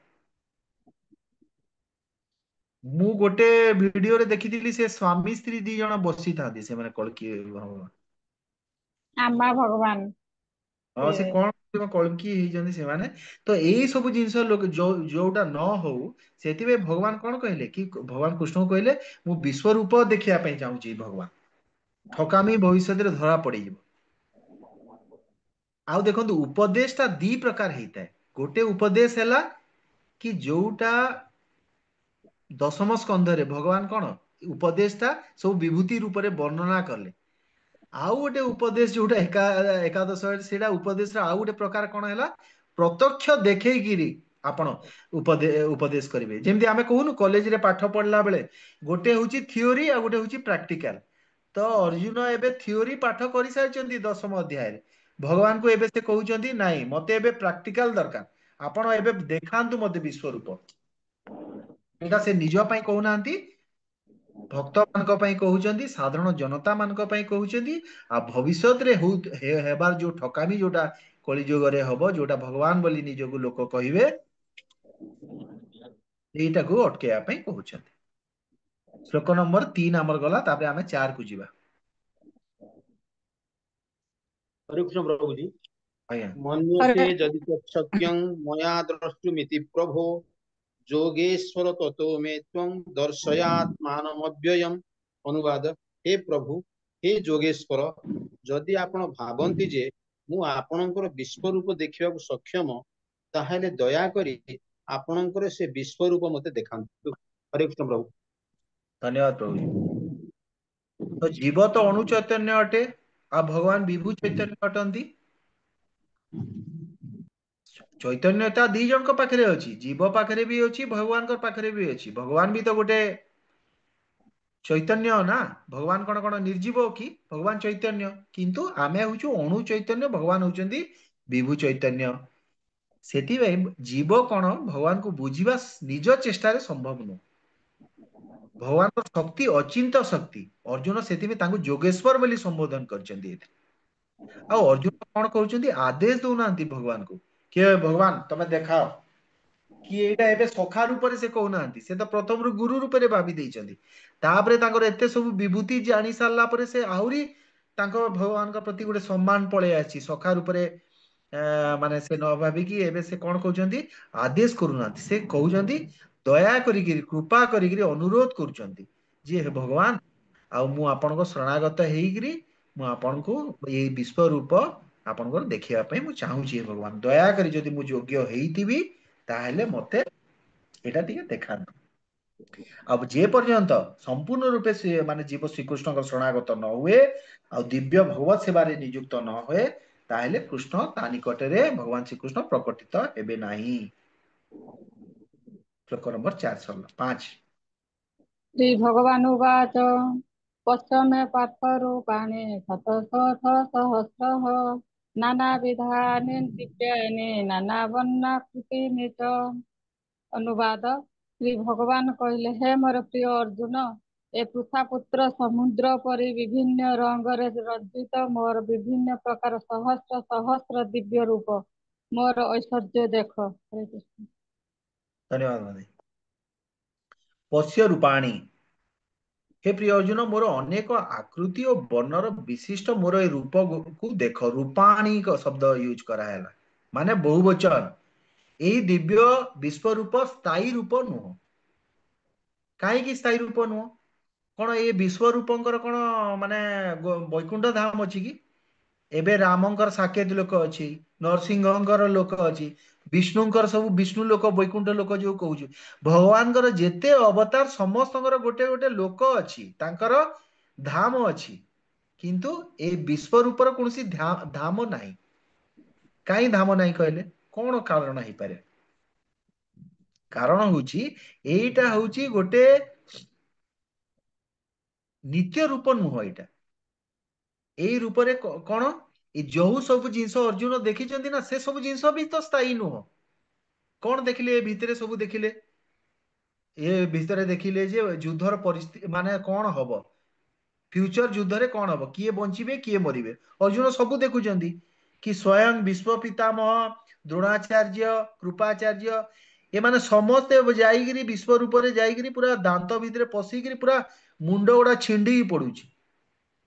दुर्योधन टू आरंभ करी 100 भाई टू आरंभ करी कर्ण समस्ते मरुचंदी, खाली अर्जुन पंचु पांडव मरु नांती। तो एटा गोटे जिनस एटा कोन परमानेंट जिनस कि एई सेई विश्व रूप भितरे सबु देवादेवी भी अछंती। से देवादेवी भी माने सेटा नित्य नुहंती, से माने भी तो तांकर गोटे लिमिट अछि। तांकर से माने शाश्वत कि नुह अशाश्वत जिनस भी सबु से विश्व रूप रे रहिला। तो सेति बे विश्व रूपटा केमिति हिसाब रे एटा नित्य रूप ही परिबो। आ भक्त माने केतेबेले भी ए विश्व रूप को देखिबा पई से माने आग्रही नुहंती। भक्त माने को रूप को देखिबा पई आग्रही? भक्त माने श्याम सुंदर रूप को देखिया पई आग्रही। आ भगवान कारण यही विश्व रूप रे भगवान काल को भी देखैचंदी। भगवान जो रूपटा होची काल रूप, से काल रूपटा ए विश्व रूप रे अछि, किंतु दुर्योधन को जो विश्व रूप भगवान देखैथिले सेतिरे काल रूप नथिला। जदि सेटा थांता ताहले दुर्योधन भी देखि पकई थांता ना कि भविष्य युद्ध रे कौन हेबार अछि। दुर्योधन को सेटा देखागला कि दुर्योधन जो विश्व रूप देखिले सेतिरे काल रूपी भगवान को रूप को देखि पारि नथिले। नचे दुर्योधन भी जानी पारि थांते जे महाभारत युद्ध रे तांकर परास्त और मृत्यु हबो। बुझी पारले? तो एइथिरे भगवान सही कथाटा कहउचंदी, हे पृथा पुत्र एबे तुमे अनेक प्रकार अनेक वर्णर तथा अनेक आकृति विश्व मोर सहस्र सहस्र दिव्य अलौकिक रूप दर्शन कर। श्लोक नंबर 6। हरे कृष्ण। श्लोक नंबर 6। पश्चादित्यान् वसन् रुद्रान् शृणौ मरुतस्थता बहुन दृष्टपूर्वाणि पश्चाश्चर्याणि भारत। हे भरत श्रेष्ठ, ଆଦିତ୍ୟ ରୁଦ୍ର ଏବଂ ସମସ୍ତ ଦେବତାଙ୍କର ବିଭିନ୍ନ ପ୍ରକାଶମାନ ଏଠାରେ ଦେଖ, ଯାହା କେହି ଆଗରୁ ଦେଖି ନାହିଁ କି ଶୁଣି ନାହିଁ। ସେହି ସବୁ ଅନେକ ଆଶ୍ଚର୍ଯ୍ୟଜନକ ଜିନିଷ ଏଠାରେ ଦର୍ଶନ କର। ହରେ କୃଷ୍ଣ। ଧନ୍ୟବାଦ ମାତାଜୀ। ଭଗବାନ ଏଠି କଣ କହୁଛନ୍ତି ଦେଖନ୍ତୁ। ଆଦିତ୍ୟ, ବସୁଗଣ, ରୁଦ୍ର, ଅଶ୍ବିନୀ କୁମାର, ସମସ୍ତ ଦେବତା ସମସ୍ତଙ୍କୁ ଗୋଟେ ଜାଗାରେ ଦେଖ। ଆମେ ପୂର୍ବରୁ ସବୁ କଣ ପାଠ କଲେ? ଆଦିତ୍ୟ କେତେ କେତେ ପ୍ରକାର ଆଦିତ୍ୟ ଅଛନ୍ତି କହିଲେ? ନମ୍ବର କେତେ? ଦ୍ୱାଦଶ ଆଦିତ୍ୟ, 12 ଜଣ ଆଦିତ୍ୟ। ଦ୍ୱାଦଶ ଆଦିତ୍ୟ। ବସୁ କେତେ ଅଛନ୍ତି? ଆପଣ କହନ୍ତୁନି ପ୍ରଭୁଜୀ, ଆଉ ଜଣେ କହନ୍ତୁ। ବସୁ କେତେ ପ୍ରକାର? ଅଷ୍ଟାବସୁ ପ୍ରଭୁ। ବାସ୍। ରୁଦ୍ର? 11 11 ଜଣ 11 11 ଜଣ 11 ଜଣ ଅଶ୍ବିନୀ କୁମାର? 11 ଅଶ୍ବିନୀ କୁମାର 4 ଜଣ ପ୍ରଭୁ। 2 ଜଣ ଅଶ୍ବିନୀ 4 ଜଣ। ଦୁଇ। ଚାରି ହେବେନି, ଅଶ୍ବିନୀ କୁମାର 2 ହେବେ ନା। ଆଉ ଅନ୍ୟ ଦେବତା ତ 33 କୋଟି। ସେ 33 କୋଟି ଦେବତା କେମିତି ହେଲେ ତା ଉପରେ ବହୁତ ପ୍ରକାର କଣ୍ଟ୍ରୋଭର୍ସି ଅଛି, ଆମେ ସେଥିରେ ପଶିବାନି। କିନ୍ତୁ ଭଗବାନ ଏଥିରେ କହିଲେ ଯେ ଏଇ ସବୁ ଜିନିଷ ଗୋଟେ ଜାଗାରେ ଦେଖ। ଆଉ ଏଥିରେ ଭଗବାନ ଅର୍ଜୁନକୁ କଣ ସମ୍ବୋଧନ କଲେ? ଭାରତ ସମ୍ବୋଧନ କଲେ। କାହିଁକି?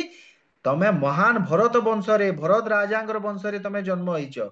ଆଉ ସେଥିପାଇଁ ତମେ ଏଇ ମହାନ ବଂଶରେ ଜନ୍ମ ହେଇଛ, ସେଥିପାଇଁ ତମେ କଣ ଯୋଗ୍ୟ ଏଇ ବିଶ୍ୱରୂପ ଦେଖିବା ପାଇଁ। ବିଶ୍ୱରୂପ ଦେଖିବା ପାଇଁ ସମସ୍ତେ ଯୋଗ୍ୟ ନୁହନ୍ତି, କିନ୍ତୁ ଅର୍ଜୁନ ଯୋଉ ଭଳି ଉଚ୍ଚ, ସେ ତ ଭଗବାନଙ୍କର ଭକ୍ତ, ତାପରେ ପୁଣି ଏତେ ଉଚ୍ଚ କୂଳରେ ଜନ୍ମ ହେଇଛନ୍ତି, ତାଙ୍କ ପାଖରେ ସବୁ ଯୋଗ୍ୟତା ଅଛି। ସେଥିପାଇଁ ଏଇଟା ଲେଖା ହେଇନି ତାତ୍ପର୍ଯ୍ୟ ଏଇଥିରେ, କିନ୍ତୁ ପ୍ରତ୍ୟେକ ଶବ୍ଦ ଯେତେବେଳେ ଭଗବାନ ସମ୍ବୋଧନ କରିବେ ନା ଅର୍ଜୁନଙ୍କ ନାଁ, ସେଇ ନାଁଟା କିଛି ଗୋଟେ ସମ୍ବନ୍ଧ ଥିବ ସେଇ ଶ୍ଲୋକ ପ୍ରତି। ବୁଝିପାରିଲେ? ଶ୍ଲୋକ ନମ୍ବର 7। ଶ୍ଲୋକ ନମ୍ବର 7 ମୁଁ ପାଠ କରୁଛି। ଇହ କସ୍तं ଜଗତ୍କୃଷ୍ଣଂ ପଶ୍ଚାଦ୍ୟ ସଚରାଚରಂ ମମ ଦେହେ ଗୁଡାକେଶ ଯଚ୍ଛାନ୍ୟହଂ ଦ୍ରଷ୍ଟୁମିଚ୍ଛସି ଦ୍ରଷ୍ଟୁମିଚ୍ଛସି। ହେ ନିଦ୍ରାଜୟୀ ଅର୍ଜୁନ, ତୁମେ ଯାହା ଦେଖିବା ପାଇଁ ଇଚ୍ଛା କରୁଛ ତାହା ସାଙ୍ଗେ ସାଙ୍ଗେ ଶରୀରରେ ଦେଖିପାର।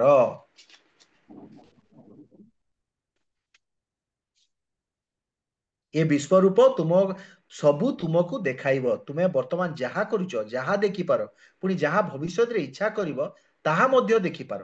ସମସ୍ତ ଚଳ ଅଚଳ ଗୋଟିଏ ସ୍ଥାନରେ ଏଠାରେ ସମ୍ପୂର୍ଣ୍ଣ ରୂପେ ଅଛି। ଆଚ୍ଛା, ମତେ ଗୋଟେ ପ୍ରଶ୍ନ ଆପଣମାନଙ୍କ ପାଇଁ।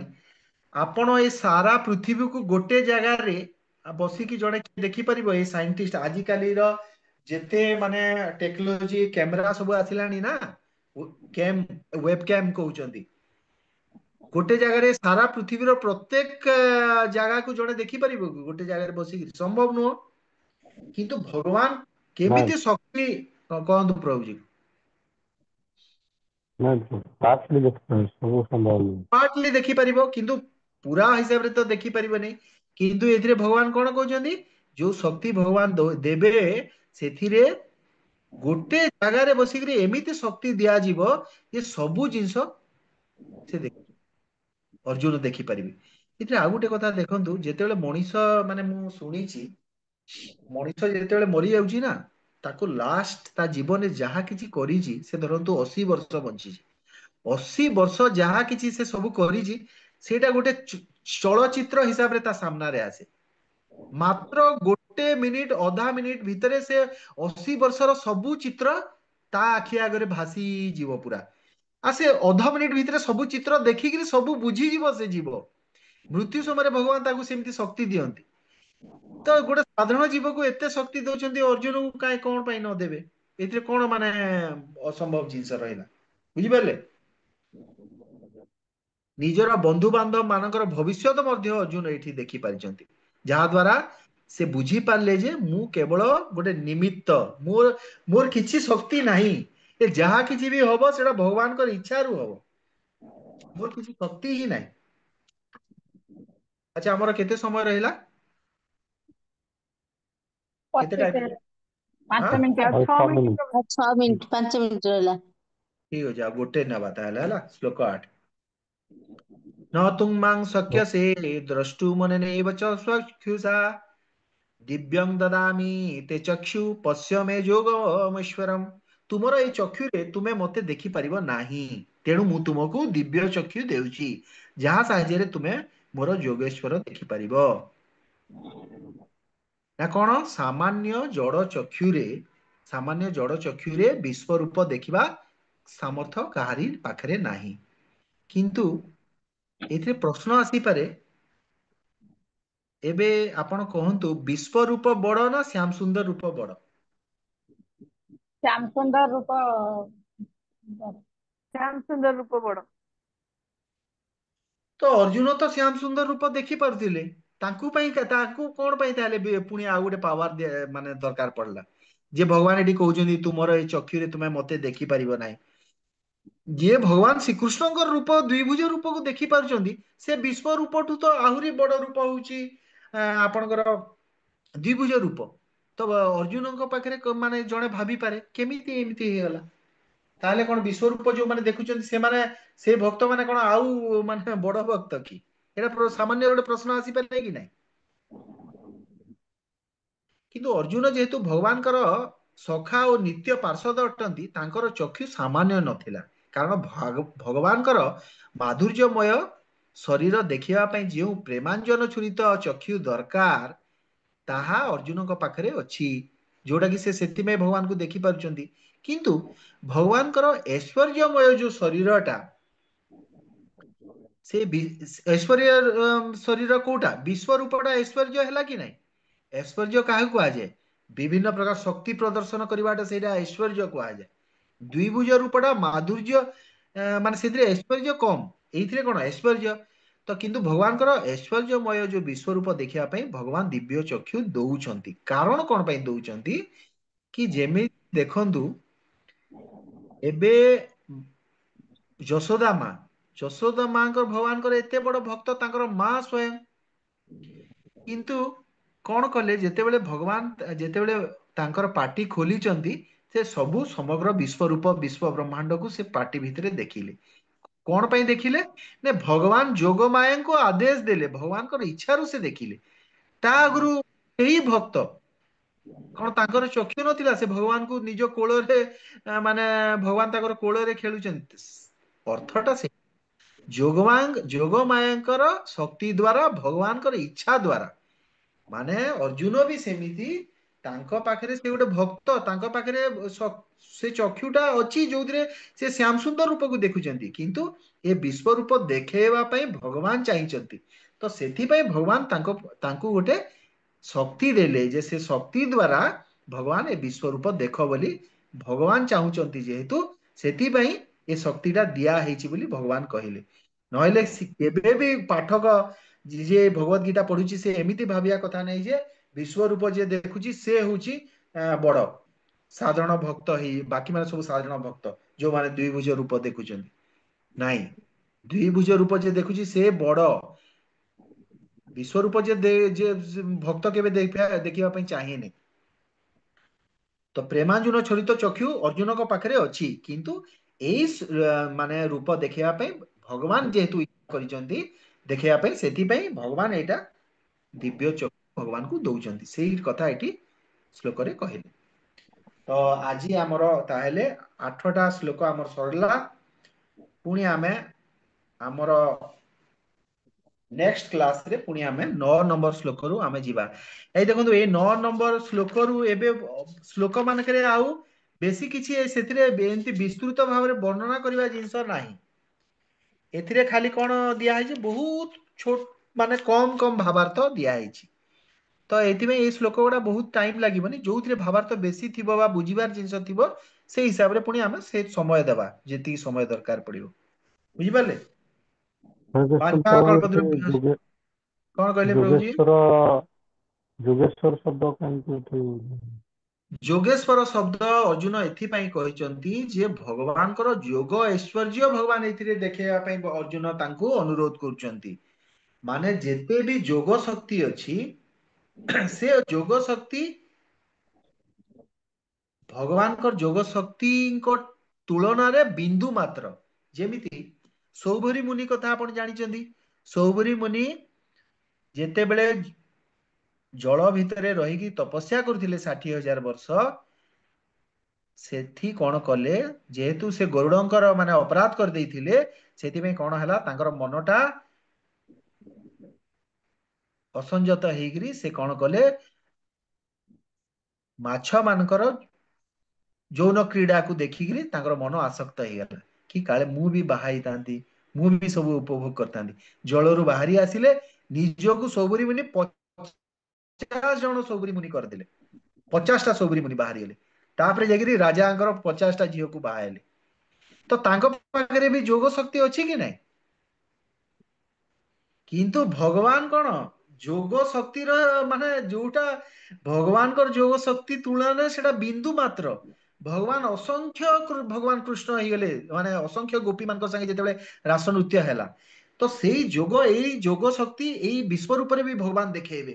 ଅସଂଖ୍ୟ ଦେବତା, ଅସଂଖ୍ୟ ବ୍ରହ୍ମା, ଅସଂଖ୍ୟ ବିଷ୍ଣୁ, ଅସଂଖ୍ୟ ଶିବ, ସବୁ ପ୍ରକାର ଦେବତା, ସବୁ ପ୍ରକାର ମଣିଷ, ସେଇ ସବୁ ଜିନିଷ ଏଇ ତାଙ୍କର ବିଶ୍ୱରୂପ, ଐଶ୍ୱର୍ଯ୍ୟଶାଳୀ ଯୋଉ ରୂପ, ସେଇଥିରେ ଦେଖେଇବେ। ତ ସେଥିପାଇଁ ଏଇଠି ଅର୍ଜୁନ ଯୋଗେଶ୍ୱର୍ଯ୍ୟ କହିଛନ୍ତି। ବୁଝିଲେ ପ୍ରଭୁଜୀ? ଆଜ୍ଞା ପ୍ରଭୁ। ଆଜି ପାଇଁ ଏତିକି ରଖିବା। ଆଉ କଣ ରହିଲା କି କାହାର କିଛି ପ୍ରଶ୍ନ? ବାଞ୍ଛାକଳ୍ପତରୁभ୍ୟଶ୍ଚ କୃପା ସିନ୍ଧୁଭ୍ୟ ଏବ च ପତିତାନାଂ ପାବନେଭ୍ୟୋ ବୈଷ୍ଣବେଭ୍ୟୋ ନମୋ ନମଃ। ଆପଣଙ୍କ ଚରଣରେ ସମସ୍ତଙ୍କର ମୋର ଦଣ୍ଡବତ ପ୍ରଣାମ। ପ୍ରଭୁଜୀଙ୍କ ପାଇଁ ଗୋଟେ ଥର ହରେ କୃଷ୍ଣ ମହାମନ୍ତ୍ର ଦଣ୍ଡବତ କରନ୍ତୁ ପ୍ରଣାମ ସମସ୍ତେ। ପ୍ରଭୁ। ହରେ କୃଷ୍ଣ ହରେ ହରେ କୃଷ୍ଣ କୃଷ୍ଣ ହରେ ହରେ କୃଷ୍ଣ କୃଷ୍ଣ କୃଷ୍ଣ କୃଷ୍ଣ ହରେ କୃଷ୍ଣ ହରେ କୃଷ୍ଣ ରାମ ହରେ ହରେ ହରେ ରାମ ରାମ ହରେ ହରେ ରାମ ରାମ ହରେ ହରେ ରାମ ରାମ ରାମ ରାମ ରାମ। ରାମ ଧନ୍ୟବାଦ ମାତାଜୀ। ଆପଣ ନେକ୍ସଟ ହରେ କ୍ଲାସରେ ପୁଣି ଟିକେ ପ୍ରିପେୟାର କରିକି, ଏଇଥିରେ ତ ବେଶୀ କିଛି ନାହିଁ, କିନ୍ତୁ ଯଦି ସମୟ ହେବ ଆପଣ ଟିକେ ଦେଖିକି ଆସିଥିବେ ଶ୍ଲୋକ ଗୁଡା।